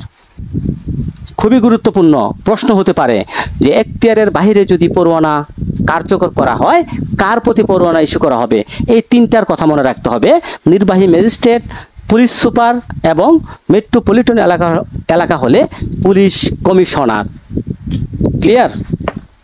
এখান থেকে একটা প্রশ্ন করা হয়েছে, দেখুন অষ্টম বিজিএস পরীক্ষায় আপনাদের জন্য এই ধারাটা 83 ধারাটা মোস্ট ইম্পর্টেন্ট, কারণ অষ্টম বিজিএসে এখান থেকে প্রশ্ন করা হয়েছে। তো এখান থেকে আপনাদের একটা প্রশ্ন হয়ে যেতে পারে, কারণ অষ্টম বিজিএস এর পর অদ্যাবধি পর্যন্ত আর কোথাও একটা প্রশ্ন এই ধারা থেকে করা হয় নাই, সেহেতু এই ধারা থেকে একটা প্রশ্ন আপনাদের হয়ে যেতে পারে। এখানে এই ধারাটা খুবই গুরুত্বপূর্ণ, একটু ভালো করে শিখে রাখবেন। ওকে, যে প্রশ্নটা করা হয়েছিল, কোন জেলার ফৌজদারি আদালতের ওয়ারেন্ট স্থানীয় অধিক্ষেত্র বহির্ভূত এলাকার মেট্রোপলিটন এলাকায় তামিলের জন্য কার নিকট প্রেরণ করতে হবে? অপশন ক থানার ভারপ্রাপ্ত কর্মকর্তা, খ পুলিশ কমিশনার, গ চিফ জুডিশিয়াল ম্যাজিস্ট্রেট, অপশন ঘ চিফ মেট্রোপলিটন ম্যাজিস্ট্রেট। লেখাই আছে, উত্তর করে ফেলেন। ওফ, কি হবে কমেন্টে উত্তর করুন। এই যে রাজীব বিশ্বাস রাজু থানাতে। রাজীব বিশ্বাস রাজু, আপনি কোথায়? আপনার মনোযোগ কোথায় আছে আমি আসলেও বোধগম্য করতে পারতেছি না। হ্যাঁ, থানাতে কেন লিখছেন? রাজীব বিশ্বাস রাজু অপশন খ, এটা ঠিক আছে। আয়ুব আলী খ। তাহলে পুলিশ কমিশনারের নিকট পাঠাতে হবে, পুলিশ কমিশনার। ওকে, এমডি আশরাফুল আলম যুক্ত আছেন, আমার মিতা, খুবই জেন্টলম্যান, ভদ্রলোক, খুবই ভালো মনের মানুষ। দাওয়াত রইল একদিন, হ্যাঁ সবার দাওয়াত। যারা যারা আইনজীবী হবেন আপনাদের নিয়ে একটা পার্টি দেওয়া হবে ইনশাল্লাহ। অবশ্যই সবাই মিলে আমাদের এখানে গজনী অবকাশ, তারপরে হচ্ছে ইকো পার্ক, হ্যাঁ খুবই দর্শনীয় অনেক। আমাদের এলাকা হচ্ছে ভারতীয় সীমান্তবর্তী এলাকা, যেটাকে গারো পাহাড় নামে ডাকা হয় না, গারো পাহাড় ইন্ডিয়ার সীমান্তবর্তী এলাকা আমাদের জেলা। তো সবার দাওয়াত। অবশ্যই একদিন আমাদের এই দুরন্ত ল একাডেমির পক্ষ থেকে বিশাল করে একটা কি হবে, পিকনিক। যাক, আমাদের পরিচালক সাহেব বলছেন পিকনিক, তাহলে পিকনিক হবে। ওকে, আচ্ছা আমরা এখান থেকে গুরুত্বপূর্ণগুলোই শুধু শিখবো। পিপি সনদ জাল। আজ রাজীব বিশ্বাস রাজু সাহেব বাড়তি বেশি মানে ই করবেন না, হ্যাঁ মাইন্ড করবেন না, আপনি বাড়তি কিছু লিখবেন না কমেন্টে, পারিপার্শ্বিক অবস্থা লিখবেন না। পিপি সনদ জাল, এটা আমরা দেখেছি, ঠিক আছে? যারা দেখেননি আপনার পোস্ট করেন একটা আপনার ফেসবুকে, যে আমরা দেখে আসবো, এখানে লিখবেন না, মনোযোগ বিনষ্ট হয়ে যাবে। ওকে স্যার, আপনার দাওয়াত রইল আমাদের রাজবাড়িতে। আচ্ছা, অবশ্যই একদিন যাব ইনশাল্লাহ। আইনজীবী হন, দাওয়াত দিবেন, অবশ্যই যাব। গ্রেপ্তারকৃত ব্যক্তিকে, আচ্ছা 86 ধারাটা একটু দেখে নেন। 86 ধারাতে বলা হচ্ছে গ্রেপ্তারকৃত ব্যক্তি, যে এই যে রহিম নামক একজন ব্যক্তি, বা করিম বলছিলাম, করিম, হ্যাঁ করিমকে পুলিশ কি করলো, গ্রেপ্তার করলো। এখন গ্রেপ্তার করার পরে তার পদ্ধতিটা কি, এই পরবর্তী পদ্ধতিটা কি? 86 ধারাতে বলা হচ্ছে যখন ম্যাজিস্ট্রেটের নিকট তাকে হাজির করা হবে, ম্যাজিস্ট্রেট এখানে দুইটা পদ্ধতি অবলম্বন করতে পারেন। দুইটা পদ্ধতি কি? অনেক কিছু লেখা আছে, আমি শুধু সহজে বুঝাই দিচ্ছি আপনাদের, সহজে বুঝাচ্ছি। ধরেন এই করিম সাহেবকে পুলিশ অ্যারেস্ট করে ম্যাজিস্ট্রেটের নিকট নিয়ে আসলো, আদালতে সোপর্দ করলো। এখানে ম্যাজিস্ট্রেট দুইটা পদ্ধতি আছে। যদি জামিনযোগ্য হয় তাকে কি করবেন, জামিন দিতে পারেন, জামিন। ওকে, জামিন অযোগ্য হলে বিশেষ ক্ষেত্রে জামিন মঞ্জুর করবেন, নচেত কি করবেন, জেল হাজতে প্রেরণ করবেন। সহজে বুঝে ফেলেন, আর কিচ্ছু এখানে শিখার নাই। ধরেন পুলিশ অ্যারেস্ট করার পরে ম্যাজিস্ট্রেটের কাছে নিয়ে আসলো, জামিনযোগ্য হলে জামিন হবে, অযোগ্য হলে ম্যাজিস্ট্রেট জামিন দিতেও পারেন। অযোগ্যর ক্ষেত্রে তো অনেক সময় এখানে 497 ধারা অনুযায়ী অনেক ক্ষেত্রে জামিন মঞ্জুরও করতে পারেন। সো এই ধারার বিধান অনুযায়ী যদি জামিন মঞ্জুর করেন করতে পারেন, নচেত তাকে কি করবেন, শ্বশুর বাড়িতে পাঠিয়ে দিবেন। ওকে, আমরা তাহলে এখানে শিখে ফেললাম ওয়ারেন্ট বিষয়ে, নাকি শ্বশুর বাড়িতে গেছিলাম। আচ্ছা, চিটাগাং আসবেন না। আচ্ছা, পুলিশ মেহানিস সাজু বলছেন চিটাগাং আসবেন না। আচ্ছা, অবশ্যই একদিন আসবো, কারণ হচ্ছে আমাদের এখানে আরো সহকারী পরিচালক, আপনাদের প্রিয় টিচার বৃন্দ আছেন, হ্যাঁ সবাইকে নিয়ে একদিন অবশ্যই যাব। ইনশাল্লাহ যাব। যাই হোক, আমরা তারপরে ওয়ারেন্টের পরে কি হবে একটু বলেন তো, ওয়ারেন্টের পরে কি হবে? ওয়ারেন্টের পরে পরবর্তী পদক্ষেপ কি? মনিরা নাসরিন, হ্যাঁ একটু বলেন তো কমেন্টে, যে ওয়ারেন্টের পরে কি হবে, তার পরবর্তী পদক্ষেপ কি? আচ্ছা, বেশি স্পিডে যাচ্ছি, বেশি স্পিড করে মানে বুঝতে কি সমস্যা হচ্ছে, একটু কমেন্টে লিখবেন তো। আপনাদের কি বুঝতে কোনো সমস্যা হচ্ছে? হ্যাঁ, পরবর্তী ধাপ হচ্ছে হুলিয়া, যে আমার নেতার হুলিয়া কি হবে, নিতে হবে তুলিয়া, এইরকম একটা স্লোগান কিন্তু আমরা অনেক সময় রাজপথে দেখতে পাই না? রাজপথে কিন্তু আমরা অনেক সময় দেখতে পাই যে আমার নেতার হুলিয়া নিতে হবে তুলিয়া, এরকম একটা স্লোগান আমরা দেখতে পাই। এই যে হুলিয়া, প্রথমে সমন, তারপরে ওয়ারেন্ট, তারপরে হলো হুলিয়া। এই হুলিয়া সম্পর্কে বলা হয়েছে 87 ধারাতে। হুলিয়া, এই হুলিয়া নামে একটা সিনেমা আছে, আমাদের ওয়াহিদুজ্জামান সাহেব দেখছে হুলিয়া সিনেমা। উনি খুব সিনেমা ভক্ত, খুব সিনেমা দেখছে। নায়ক হচ্ছে ওমর সানি। দেখছেন? হুলিয়া সিনেমার নাম হুলিয়া। এই সেই হুলিয়া, ঠিক আছে? যারা সিনেমা প্রেমী দেখতে পারেন, ইউটিউবে আছে হুলিয়া, ওমর সানি, ঠিক আছে? ওকে, হুলিয়া। এখন দেখুন এই হুলিয়া, পলাতক ব্যক্তির জন্য হুলিয়াটা কিভাবে জারি করা হবে। হ্যাঁ, ওমর সানি, এমনি নয়ন সাহেব, ওমর সানি গড। আচ্ছা, এখানে একটা কথা মনে রাখবেন, হুলিয়াটা জারি করা হবে 3 ওয়েতে, 3 ভাবে হুলিয়া জারি করা যাবে। 3 ভাবে হুলিয়া জারি করা যায়, জারি করা যায় কিভাবে? 3 ভাবে। এটা এমসিকিউ প্রশ্ন হয়ে যেতে পারে, হতে পারে প্রশ্ন, হুলিয়া জারি করা যায় কয় ভাবে? কমেন্টে লিখুন, হুলিয়া জারি করা যায় কয় ভাবে? 3 ভাবে। কিভাবে?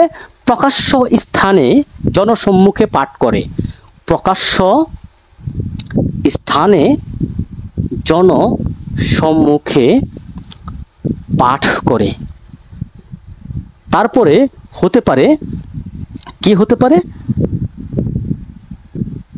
যে ব্যক্তির নামে হুলিয়াটা দেওয়া হয়েছে উক্ত ব্যক্তির বাড়ির অথবা গ্রামের প্রকাশ্য স্থানে, যার বিরুদ্ধে হুলিয়াটা জারি হবে বাড়ির প্রকাশ্য স্থানে, হ্যাঁ, এক কথায় লিখলাম, প্রকাশ্য স্থানে অথবা গ্রামের প্রকাশ্য স্থানে। এবং 3 নম্বরে বলা হচ্ছে আদালতের ভবনের, এই যে আদালতের যে ভবন, আদালত ভবনের সম্মুখে। এই 3 ওয়েতে কি করা যাবে? হুলিয়া জারি করা যাবে। এখানে আরেকটা বিষয় মনে রাখবেন, ওই হুলিয়ার মধ্যে, এই হুলিয়া ফর্মটাও আমি আপনাদেরকে দেখাতে পারলাম না, আগামীতে দেখাবো। হ্যাঁ, পেলেই আমরা হোয়াটসঅ্যাপে আপলোড করব। এখানে বলা হচ্ছে 30 দিনের কম নয়, এই হুলিয়াটা প্রদান করতে হবে। কত দিনের সময় এখানে দেওয়া হবে আসামিকে? বলা হচ্ছে 30 দিন। কত দিন? 30 দিন। 30 দিনের একটা সময় দিতে হবে, যে আপনি 30 দিনের মধ্যে প্রকাশ্যভাবে জনসম্মুখে পাঠ করবেন। একজন কর্মচারী, যে ধরেন যে আব্দুল করিমের নামে একটা ওয়ারেন্ট ইস্যু আছে, সে এই মামলা, এত নাম্বার মামলায় পলাতক, আপনাকে এই 30 দিনের মধ্যে কি করতে হবে? আদালতে হাজির হতে হবে, নচেত আপনার স্থাবর অস্থাবর সম্পত্তি টুক করা হবে। তখন চলে যাবে 87তে 88 ধারাতে চলে যাবে টুক। ওকে, তাহলে 3 ভাবে হুলিয়া জারি করা যাবে। প্রকাশ্য স্থানে জনসম্মুখে পাঠ করে, বাড়ির প্রকাশ্য স্থানে, আদালত ভবনের সম্মুখে। 30 দিনের একটা সময় তাকে বেঁধে দিতে হবে। এখন আসামি তবুও হাজির হলো না, তখন হচ্ছে তার স্থাবর অস্থাবর সম্পত্তি, এই যে ক্রুক, যেটা 88 ধারাতে বলা হয়েছে, কি করা হবে? এই যে ক্রুক 88 ধারাটি খুবই খুবই গুরুত্বপূর্ণ, আপনারা একটু মনোযোগ সহকারে একটু লক্ষ্য করবেন। 88 ধারাটা খুবই গুরুত্বপূর্ণ। ক্রুক কি করা যাবে? স্থাবর এবং অস্থাবর উভয় সম্পত্তি, স্থাবর অস্থাবর উভয় সম্পত্তি এখানে ক্রুক করা যাবে। এখানে মনে করবেন, এখানে সাবসেকশনে অনেকগুলো ধারা দেওয়া আছে, 88-র সাবসেকশনে অনেকগুলো ধারা দেওয়া আছে। গুরুত্বপূর্ণ বিষয়গুলো আমি বলে দিচ্ছি, হ্যান্ড নোট করে নেবেন, হ্যাঁ, বা যাদের বই আছে দাগিয়ে নেবেন। এখানে 88-র সাবসেকশন 1-এ বলা হচ্ছে, শুধুমাত্র হুলিয়া জারিকারী আদালত যে কোনো সময় হুলিয়াধীন ব্যক্তির স্থাবর অস্থাবর উভয় প্রকার সম্পত্তি ক্রুক করার আদেশ দিতে পারেন। 1 নাম্বার সাবসেকশন গুরুত্বপূর্ণ, কি করতে পারেন? স্থাবর অস্থাবর উভয় প্রকার সম্পত্তি ক্রুকের আদেশ দিতে পারেন। তারপরে বলছে, যে আদালত ক্রুকের আদেশ দিয়েছেন ওই আদালতের স্থানীয় এলাকার বাইরে ক্রুক কার্যকর করতে হলে সেখানে জেলা ম্যাজিস্ট্রেট, এখানে ধরেন এই যে গাজীপুর এবং কি বললাম, গাজীপুর এবং মুন্সিগঞ্জের কথা বললাম, মুন্সিগঞ্জ, তখন কি করতে হবে? ওই এলাকার জেলা ম্যাজিস্ট্রেট, ডিস্ট্রিক্ট ম্যাজিস্ট্রেট, হ্যাঁ, ডিএম এবং CJM, chief judicial magistrate, district magistrate okay, বা সিএমএম, চিফ মেট্রোপলিটন ম্যাজিস্ট্রেট এলাকা হলে সেখানে তাদের পৃষ্ঠাঙ্কন লাগবে। পৃষ্ঠাঙ্কন মানে তাদের স্বাক্ষর সিলমোহর লাগবে, এক কথায় যাকে বোঝায়। এলাকার বাহিরে হলে গাজীপুর থেকে ধরেন মুন্সিগঞ্জে একটা সম্পত্তি ক্রুক করা হবে, তখন ওই এলাকার ডিএম অথবা সিজিএম অথবা সিএমএম মেট্রোপলিটন এলাকা যদি হয়, এই যে এই ব্যক্তিগণের কি লাগবে, পৃষ্ঠাঙ্কন লাগবে, স্বাক্ষর লাগবে। ওকে, হ্যাঁ, এখান থেকে আপিল বিষয়ে প্রশ্ন আসে এমডি নয়ন সাহেব, অসংখ্য ধন্যবাদ, আমি সেই বিষয়ে যাচ্ছি। এখন ধরুন এই স্থাবর অস্থাবর সম্পত্তি পচনশীল হয়, ধরেন ক্রুক হয়ে গেল। গুরুত্বপূর্ণ ধারা যাচ্ছে 88 5 সেকশনটা মার্ক করে রাখুন। ধরেন ক্রুক হলো একটা সম্পত্তি, ক্রুক হলো ধরেন অস্থাবর সম্পত্তি, কারণ পচনশীল হলে তো স্থাবর সম্পত্তি পচনশীল না, অস্থাবর সম্পত্তি পচনশীল হলে পচনশীল। এখন এই পচনশীল বস্তু দ্রব্য যাই বলি না কেন, যদি পচনশীল হয় তাহলে তা আদালত কি করবেন, অনতি বিলম্বে বিক্রয়ের আদেশ দিতে পারেন। প্রশ্ন হতে পারে, যদি প্রকৃত সম্পত্তি পচনশীল হয় তখন এই সম্পত্তি বিক্রয়ের আদেশ দিতে পারেন কত ধারাতে, 88 সাবসেকশন 5 উপধারাতে। ওকে, এখান থেকে আরেকটা প্রশ্ন হতে পারে, আমি মার্ক করে দিচ্ছি। এই যে প্রকৃত সম্পত্তিতে হুলিয়াধীন ব্যক্তি ব্যতীত অন্য কোনো ব্যক্তির স্বার্থ থাকলে, ধরুন এই যে পচনশীল, ধরেন একটা সম্পত্তি ক্রুক হলো, হ্যাঁ, এর একটা সম্পত্তি, এই সম্পত্তি ক্রুক হলো, এটা কার সম্পত্তি, ধরেন করিমের নামে ধরেন ওয়ারেন্ট বা কি বলে তার নামে হুলিয়া আছে, হুলিয়া করিমের নামে, করিমের সম্পত্তিটা ক্রুক হলো। এখন দেখা যাচ্ছে এই সম্পত্তিতে রহিমেরও কিছু সত্য আছে বা তার কোনো স্বার্থ আছে। মানে আমি আবার বুঝাই, হ্যাঁ, সহজ ভাষায় বুঝাই। ধরেন করিমের নামে হুলিয়া আছে, তাহলে তার সম্পত্তি ক্রুক হলো, ধরেন এই সম্পত্তি ক্রুক হলো। এখন দেখা যাচ্ছে রহিমও এই সম্পত্তির কিছু দাবিদার, তার এখানে স্বার্থ আছে। এখন এই রহিম ব্যক্তি কি করবে, তাকে কি করতে হবে, 6 মাসের মধ্যে দাবিটা উত্থাপন করতে হবে। কয় মাসের মধ্যে, এটাই প্রশ্ন হয়ে যেতে পারে। 6 মাসের মধ্যে দাবি উত্থাপন করতে হবে যদি রহিমের কোনো প্রকৃত সম্পত্তিতে স্বার্থ থাকে। বুঝতে পারছো? ক্লিয়ার? তাহলে রহিমকে কি করতে হবে, 6 মাসের মধ্যে তার দাবি আদালতে উত্থাপন করতে হবে। আপনারা বুঝতে পারতেছেন কিনা জানি না, নাকি মাথার উপর দিয়ে যাচ্ছে আল্লাহ জানে। তাহলে 88, এটা হচ্ছে 88 6 ক উপধারাতে বলা হচ্ছে, যদি কারোর দাবি থাকে, সত্য স্বার্থ থাকে, তাহলে 6 মাসের মধ্যে তাকে দাবি উত্থাপন করতে হবে। কয় মাসের মধ্যে, 6 মাসের মধ্যে। উম্মে হানি সাজু বলছেন 2 মাস। মূল বইটাতে কত, মূল বইটাতে কি বলা হচ্ছে, তোমার এখানে কি আছে, আচ্ছা কি হবে, আচ্ছা যাই হোক 6 মাসই হবে, আমিও আগে দেখছি 6 মাস হবে। হ্যাঁ, এখন দেখুন এখানে আরো প্রশ্ন হতে পারে। ধরেন এই দাবি, যে দাবিটা করলো, এই দাবি অগ্রাহ্য হলো, অগ্রাহ্য, আদালত কি করলো, নামঞ্জুর করলো। ধরেন এই দাবিটা অগ্রাহ্য হলো,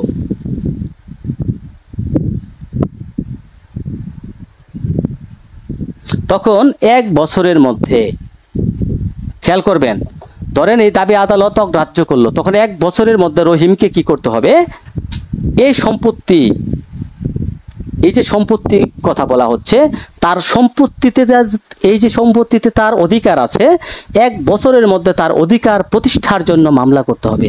খেয়াল করুন, অনেকগুলো বিষয় কিন্তু এখানে আছে, না বুঝলে প্রশ্ন করবেন। 6 মাসের মধ্যে তাকে দাবি করতে হবে, দাবি যদি আদালত নামঞ্জুর করে, তখন 1 বছরের মধ্যে তাকে এই দাবি আদায়ের জন্য, সম্পত্তির অধিকার প্রতিষ্ঠার জন্য তাকে আদালতে মামলা করতে হবে। ক্লিয়ার?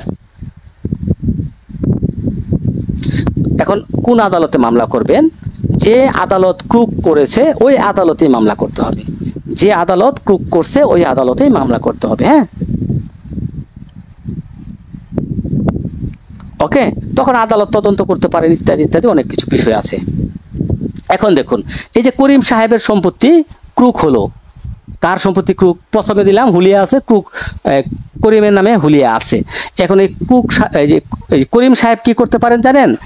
এই ক্রুকের বিরুদ্ধে তিনি আদালতে রিভিশন করতে পারেন, ক্রুকের বিরুদ্ধে আদালতে রিভিশন করতে পারেন। তাহলে এখানে লিখে রাখুন, এই যে প্রতিকার কি? যার সম্পত্তি ক্রুক করা হয়েছে তিনি এই ক্রুক বাতিল করার জন্য আদালতে, উচ্চ আদালতে রিভিশন দায়ের করতে পারেন। মোহাম্মদ রবি উত্তর তো দেন না, মানে কি বলে? আপনারা প্রশ্ন করলে আমরা উত্তর দেই না। মোহাম্মদ রবি সাহেব রিভিশন, হ্যাঁ রিভিশন। আচ্ছা মোহাম্মদ রবি সাহেব প্রশ্নের উত্তর দেন। আপনারা কোনো প্রশ্ন থাকলে কমেন্টে করেন, হ্যাঁ, উত্তর দিন না। আচ্ছা আপনারা আবার বলেন রবি সাহেব কোন প্রশ্ন করেছিলেন, হয়তো বা আমি দেখতে পাইনি, আপনি আবার প্রশ্নটা করেন, হ্যাঁ, তাহলে আমি উত্তর দেবো। ওকে, আপনার কোনো প্রশ্ন থাকলে কমেন্টে করেন, যদি জানা থাকে ইনশাআল্লাহ অবশ্যই উত্তর দেওয়ার চেষ্টা করব। আচ্ছা ওকে, তাহলে এই ক্রুকের বিরুদ্ধে আপনার কি করতে হবে? রিভিশন করতে হবে ক্রুক বাতিল আদেশের। এখন দেখুন আপিলটা কোথা থেকে হবে? আপিলটা কোথা থেকে করবেন? আমরা 89 ধারাতে চলে যাচ্ছি। আমরা 89 ধারাটা খুবই গুরুত্বপূর্ণ, আমরা দেখব 89 ধারা।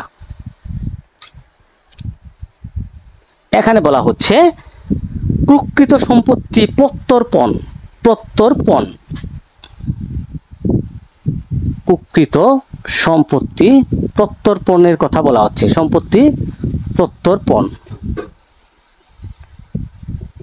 এখানে বলা হচ্ছে যার সম্পত্তি ক্রুক হয়েছে উক্ত ব্যক্তি ক্রুকের তারিখ থেকে 2 বছরের মধ্যে ক্রুকৃত সম্পত্তি পুনরুদ্ধারের আবেদন করতে পারবে। কিভাবে?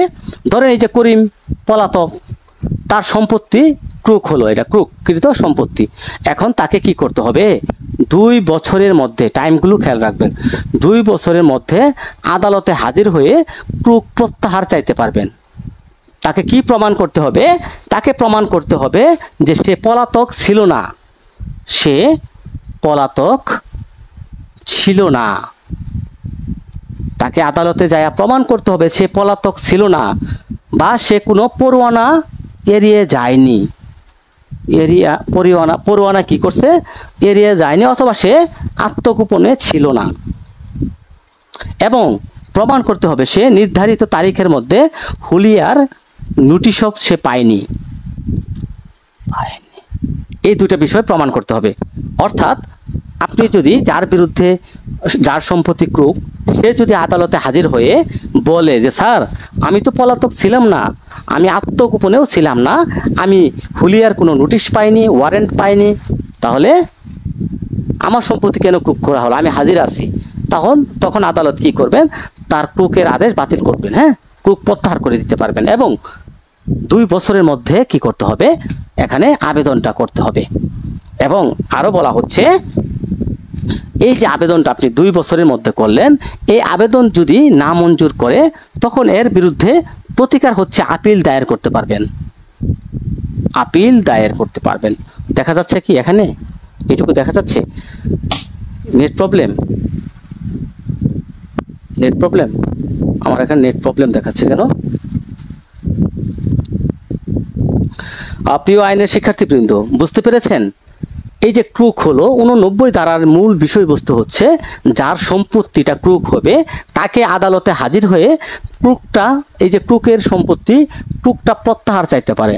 তাকে প্রমাণ করতে হবে সে পলাতক ছিল না, হুলিয়ার কোনো নোটিশ পায়নি, ওয়ারেন্ট পায়নি, আত্মগোপনেও ছিল না। তখন আদালত ক্রুকটা প্রত্যাহার করতে পারেন। কত দিনের মধ্যে করতে হবে? ক্রুক হওয়ার 2 বছরের মধ্যে করতে হবে। কত দিনের মধ্যে করতে হবে? ক্রুক হওয়ার 2 বছরের মধ্যে করতে হবে। তখন তিনি 405 ধারা অনুযায়ী যদি না মঞ্জুর হয়, আদালত না মঞ্জুর করেন, তখন আদালত কি করতে পারেন? আপিল দায়ের করতে পারেন, আপিল দায়ের করতে পারেন। ওকে, যাই হোক, আমরা এখন দেখুন অনেকগুলো বিষয় কিন্তু জেনে ফেললাম। আমরা কি জানলাম? আমরা এখানে জানলাম মামলা দায়েরের পরে একটা মামলার সমন, তারপরে ওয়ারেন্ট, তারপরে হুলিয়া এবং ক্রুক। এইটুক পর্যন্ত আমরা আজকে থাকবো, তারপরে এগুলো মুছে দিলাম, কারণ আরো অনেক বিষয় আছে এখানে আলোচনা করার মতো, আমরা আলোচনা করব। ঠিক আছে, দেখা যাচ্ছে, সমস্যা নাই। ঠিক আছে, হ্যাঁ, 339 খ ট্রায়াল ইন অ্যাবসেন্সিয়া আমরা পরে আলোচনা করব, দ্বারা আসবে। হ্যাঁ, আপাতত আমরা এইটুকু আলোচনা করলাম। ট্রায়াল ইন অ্যাবসেন্সিয়া মানে তখনও যদি আসামিকে না পাওয়া যায়, তখন কমপক্ষে 2টি জাতীয় পত্রিকায় বহুল প্রচলিত, এখানে বলা হচ্ছে বহুল প্রচলিত দৈনিক জাতীয় পত্রিকায় বিজ্ঞাপন দিতে হবে।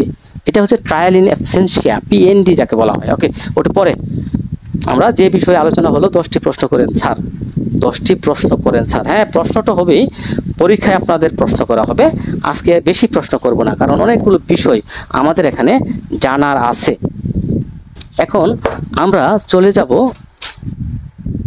এক লাফে কোথায়, কারণ আসলে সবগুলো না বোঝাইলে তো আপনারা বুঝবেন না। 46 থেকে আমরা যাব 53 ধারা পর্যন্ত, 46 থেকে 53 ধারা পর্যন্ত আমরা দেখব। ব্যাকে চলে গেলাম, ওয়ারেন্ট আলোচনা করলাম, আমরা এখন দেখব 46 ধারা থেকে 53 ধারা পর্যন্ত গ্রেপ্তার, পলায়ন এবং পুনরায় গ্রেপ্তার করার যে পদ্ধতি। এখানে 46 ধারায় বলা হচ্ছে অ্যারেস্ট হাউ মেড, কিভাবে গ্রেপ্তার করা হবে। এই যে গ্রেপ্তার, 46 ধারাতে বলা হচ্ছে কিভাবে গ্রেপ্তার করা হবে, গ্রেপ্তার করা হবে, একজন আসামিকে কিভাবে গ্রেপ্তার করা যাবে। এখানে বলা হচ্ছে 3টা পদ্ধতির কথা বলছে 46 ধারায়, অ্যারেস্ট হাউ মেড। এখন স্পর্শ বা আটকের মাধ্যমে গ্রেপ্তার করা যাবে। স্পর্শ, এখানে বলা হচ্ছে স্পর্শ বা আটকের মাধ্যমে, অর্থাৎ একজনকে এইভাবে পুলিশ ধরে ফেলে গ্রেপ্তার করতে পারে, অথবা তাকে ঝাঁপিয়ে ধরেও তাকে আটক করতে পারে, গ্রেপ্তার করতে পারে। হ্যাঁ, এখন আবার বলছে গ্রেপ্তারের চেষ্টায় যদি কেউ বাধা দেয়, হ্যাঁ, যদি কেউ বাধা প্রদান করে, কি করে বাধা প্রদান করে, কেউ যদি বাধা প্রদান করে যে কোনো প্রয়োজনীয় ব্যবস্থা অবলম্বন করতে পারবে। কি বলছে, যে কোনো প্রয়োজনীয় ব্যবস্থা গ্রহণ করতে পারে। ওকে, তারপরে বলছে যদি এই অপরাধটা মৃত্যুদণ্ড, যে অপরাধের জন্য গ্রেপ্তারটা করা হচ্ছে ওই আসামিকে, যে অপরাধের জন্য তাকে অ্যারেস্ট করা জন্য পুলিশ গিয়েছে, হ্যাঁ, যদি ওই অপরাধটা হয় মৃত্যুদণ্ড বা যাবজ্জীবন কারাদণ্ড কোনো অপরাধে অভিযুক্ত আসামি, তখন গ্রেপ্তার করার জন্য মৃত্যু ঘটানো যেতে পারে।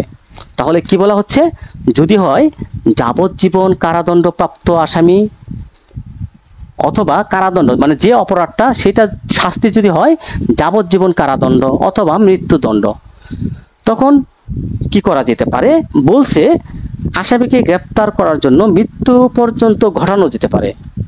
এই দুইটার ক্ষেত্রে মৃত্যু পর্যন্ত ঘটানো যেতে পারে। দেখুন, প্রত্যেকটাই কিন্তু এমসিকিউ প্রশ্নের একটা এখানে উৎস আসে, যে কোনো জায়গা থেকে এমসিকিউ প্রশ্ন হয়ে যেতে পারে। এই যে দেখুন, এখান থেকেও এমসিকিউ প্রশ্ন হতে পারে যে ওয়ারেন্টভুক্ত আসামিকে কখন মৃত্যু ঘটানো যেতে পারে।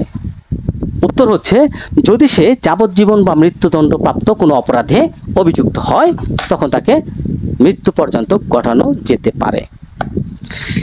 এখান থেকে জানবেন 50 ধারা, 49, 50 ধারাটা একটু আমরা দেখে নেই চট করে, গুরুত্বপূর্ণগুলো দেখছি। হ্যাঁ, কোথায় দেখব, 50 ধারাতে কি বলছে।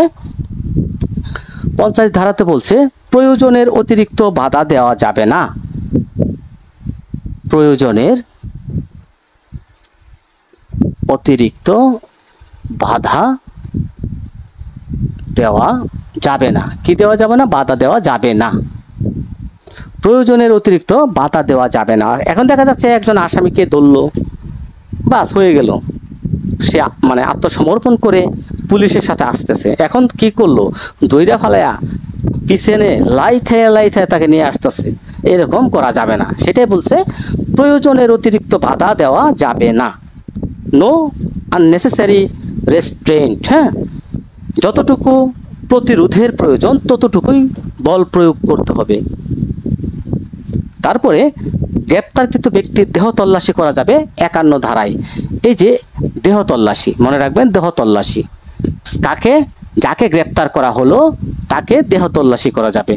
এখন এই যে সে যদি স্ত্রী লোক হয় তখন কি হবে, 52 ধারাতে বলা হচ্ছে যদি স্ত্রী লোকের দেহ তল্লাশির কথা, স্ত্রী লোক দেহ তল্লাশি, এখানে বলা হচ্ছে শালীনতা বজায় রেখে অন্য কোনো স্ত্রী লোক দিয়ে তাকে তার দেহ তল্লাশি করাতে হবে।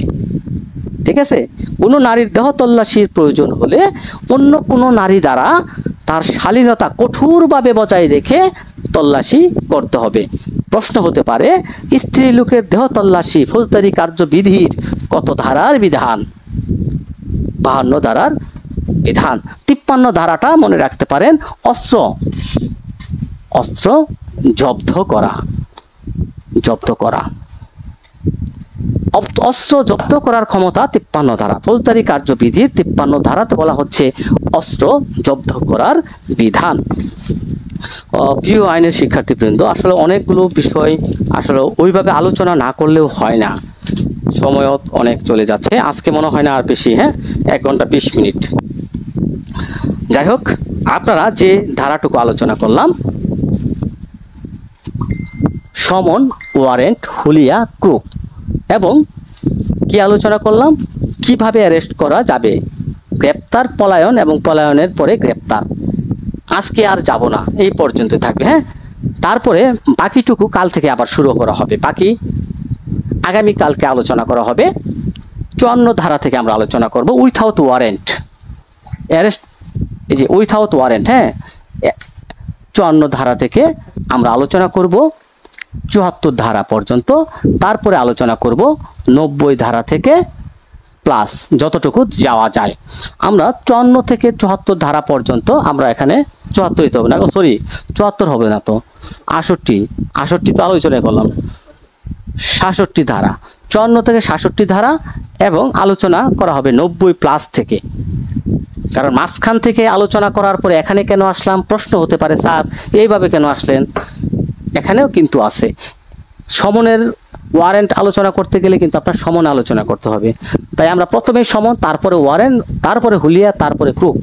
এখন এই যে ওয়ারেন্ট আলোচনা করলাম, ওয়ারেন্ট কিভাবে তামিল হবে, কার মাধ্যমে হবে, কিভাবে অ্যারেস্ট হবে, 46 ধারাতে আমরা আলোচনা করলাম। যাই হোক, আমি একটা প্রশ্ন করে আজকের ক্লাস বিদায় নেব। আপনারা বুঝতে পেরেছেন কিনা, বা আজকের ক্লাস থেকে কোনো প্রশ্ন যদি থাকে চট করে ফেলুন। আমরা কিছুক্ষণ থাকবো, চট করে ফেলেন যদি কোনো প্রশ্ন থাকে, বা ক্লাসে কোনো সমস্যা, মানে কোনো প্রশ্ন বুঝতে বা কোনো ধারা আপনারা বুঝতে সমস্যা হয়েছে কিনা যদি থাকে আমাকে একটু প্রশ্ন করুন, বা বুঝতে পেরেছেন কিনা, ওকে আছে কিনা। বুঝে থাকলে আপনারা যতটুকু পড়াইছে অতটুকু ক্লিয়ার করবেন। আগামীকালকা বাকিটুকু আলোচনা করা হবে। এখন প্রশ্ন করি, notification of substance of warrant, পরোয়ানার সারমর্ম জ্ঞাপন ফৌজদারি কার্যবিধির কোথায় বর্ণিত আছে? শরীফ আল মামুন বলেছেন 86 ধারাটা বুঝি নাই। 86 ধারাটা বুঝেন নাই শরীফ আল মামুন? 86 ধারাটা হচ্ছে গ্রেপ্তারকৃত ব্যক্তিকে ম্যাজিস্ট্রেটের নিকট হাজির করলে তখনকার পদ্ধতি। গ্রেপ্তারকৃত ব্যক্তিকে ম্যাজিস্ট্রেটের নিকট হাজির করলে তখনকার পদ্ধতি, এটা ধরেন 86 ধারা। ধরেন করিম নামক ব্যক্তিকে কি করলো, পুলিশ কি করলো, গ্রেপ্তার করলো। পুলিশ গ্রেপ্তার করলো কাকে? করিমকে। তাহলে 81 ধারা অনুযায়ী বলছে অনাবশ্যক বিলম্ব ছাড়াই তাকে আদালতে হাজির করতে হবে। তাকে কি করলো? চালান বলে, এটা আমরা মানে সাধারণত ভাষায় বলি আসামিকে কোর্টে চালান দিছে। তাকে কি করবে? কোর্টে প্রেরণ করবে। কোর্টে বা আদালতে প্রেরণ করবে। খেয়াল করবেন, আদালতে প্রেরণ করবে। এই আদালতে প্রেরণ করার পরে তখন ম্যাজিস্ট্রেট আসামিকে কি করবে? করিমকে কি করবে? তাকে কি নাস্তা খাওয়াবে নাকি জুস খাওয়াবে? জামিনযোগ্য যদি হয়, জামিনযোগ্য হলে তার জামিন মঞ্জুর করবেন, জামিন দিবেন। অযোগ্য হলে, জামিনের অযোগ্য হলে কি করবেন? জামিন না মঞ্জুর করে তাকে CW মূলে, যাকে বলা হয় কাস্টডিতে দেওয়া, তাকে CW মূলে কাস্টডিতে প্রেরণ করবেন। এইটুকুই বুঝেন, এর বেশি বোঝা দরকার নাই। সহজ কথায় আমি বাংলা ভাষায় বলি, পুলিশ আসামিকে অ্যারেস্ট করার পরে কোর্টে পাঠাবে, কোর্টে পাঠানোর পরে যদি জামিনযোগ্য হয়, কোনো উকিলে জামিন চায় তাহলে জামিন দিব, আর জামিন না হইলে তাকে CW মূলে জেল জেল হাজতে প্রেরণ করবেন, মানে শ্বশুর বাড়ি প্রেরণ করবেন। শরীফ আল মামুন, ক্লিয়ার? হ্যাঁ, থ্যাংক ইউ, ক্লিয়ার। অনেকেই উত্তর দিয়েছেন। ওকে, আরো কোনো প্রশ্ন আছে? প্রিয় শিক্ষানবিশ আইনজীবী বিন্দু, যদি আরো কোনো প্রশ্ন থাকে করে ফেলুন, ঠিক আছে? আজকে আর যাব না, গলার বয়স নষ্ট হয়ে গেছে, অনেকগুলো হিয়ারিং ছিল, সাক্ষী ছিল, তাই না? সবকিছু বুঝতে পেরেছেন কি না? কোনো প্রশ্ন আছে? যদি থাকে কমেন্ট করুন। যদি কোনো প্রশ্ন থাকে আমি ইনশাল্লাহ বোঝানোর চেষ্টা করব, বা আপনারা ঠিকঠাক মতো বুঝতে পেরেছেন। অবশ্যই দ্রুত গতিতে ক্লাসটি নিয়েছি হয়তোবা, কারণ হচ্ছে ফৌজদারি কার্যবিধি বৃহৎ একটা আইন, এটা হচ্ছে পদ্ধতিগত একটা আইন। এখানে আপনার প্রসিডিউরাল ল মানে পদ্ধতিটা বুঝতে হবে। এই ফৌজদারি কার্যবিধিতে কিন্তু কোথাও শাস্তির মেয়াদ সম্পর্কে বলা নাই, এখানে বলা আছে কিভাবে ওই শাস্তিটা কার্যকর করতে হবে, একটা মামলা কিভাবে দায়ের করতে হবে, একটা মামলা আদালত মামলাটা আমলে নেওয়ার পরে কি কি উপায়ে ওই মামলাটার বিচার প্রক্রিয়া চালাবেন, মামলাটা কিভাবে শাস্তি প্রদান করবেন, শাস্তি প্রদানের পরে কি পদ্ধতি আছে, ইত্যাদি বিষয় প্রসিডিউরালগুলো, পদ্ধতিগুলো আমাদের এই ফৌজদারি কার্যবিধিতে আমরা দেখতে পাবো। এখানে এই ফৌজদারি কার্যবিধি যদি আপনি শিখতে চান তাহলে কি বলবো, মনোযোগের সাথে ধ্যানের সাথে বিষয়গুলো বুঝেন, এখানে মুখস্থ করার কিচ্ছু নাই। যদি আপনি ভালোভাবে বুঝতে পারেন, আত্মস্থ করতে পারেন, ইনশাল্লাহ আমি আশা করি এক চান্সে আপনি আইনজীবী হয়ে যাবেন। মুখস্থের কিচ্ছু নাই, বুঝতে হবে। আমি যখন ক্লাস পড়াবো আপনি মনোযোগের সাথে দেখবেন, না বুঝলে প্রশ্ন করবেন, আবার বলবো, বুঝলেন না আমি আবার বলবো, নো প্রবলেম, কিন্তু প্রশ্ন তো আপনাকে করতে হবে। রেকর্ড ক্লাসের পরে যারা না বুঝে থাকেন পুনরায় রেকর্ড ক্লাসটা আবার দেখবেন, হ্যাঁ, আবার ক্লাসটা রিপিট করে দেখবেন যে কি বললাম, বইয়ের সাথে একটু মিলাবেন, নিজে নিজে একটা কি করবেন, উপলব্ধি করবেন, মাথাতে ধ্যান করবেন যে হ্যাঁ এটার পরে তো এটা হবে, নিজে নিজে প্রশ্ন ক্রিয়েট করবেন। একটা ধারা থেকে স্যার বলল বইয়ে একটা প্রশ্ন আছে, আপনি ধ্যানের সাথে একটু চিন্তা করেন যে ওই ধারা থেকে আর কি প্রশ্ন হতে পারে। ইনশাল্লাহ আপনি হয়ে যাবেন আইনের জাহাজ, আইনের হাফেজ হয়ে যাবেন যদি আপনি এই টেকনিকটা ফলো করতে পারেন। সনাতন পদ্ধতিতে টাকা দিয়ে সনদ কেনা যাবে না, জাল সনদ এখন হবে না, ওই যে পক্সি মুক্সি দিয়েও আপনি এই আইনের পরীক্ষায় এখন আর পাশ করতে পারবেন না। আইনজীবী হতে গেলে ধ্যানের সাথে পরিশ্রমের সাথে আপনাকে আইনজীবী হতে হবে, আইন জানতে হবে। ওকে, বিদায় নিচ্ছি, সবাই ভালো থাকবেন, সুস্থ থাকবেন, ইনশাআল্লাহ আগামীকাল দেখা হবে, এই প্রত্যাশায় বিদায় নিচ্ছি। আল্লাহ হাফেজ।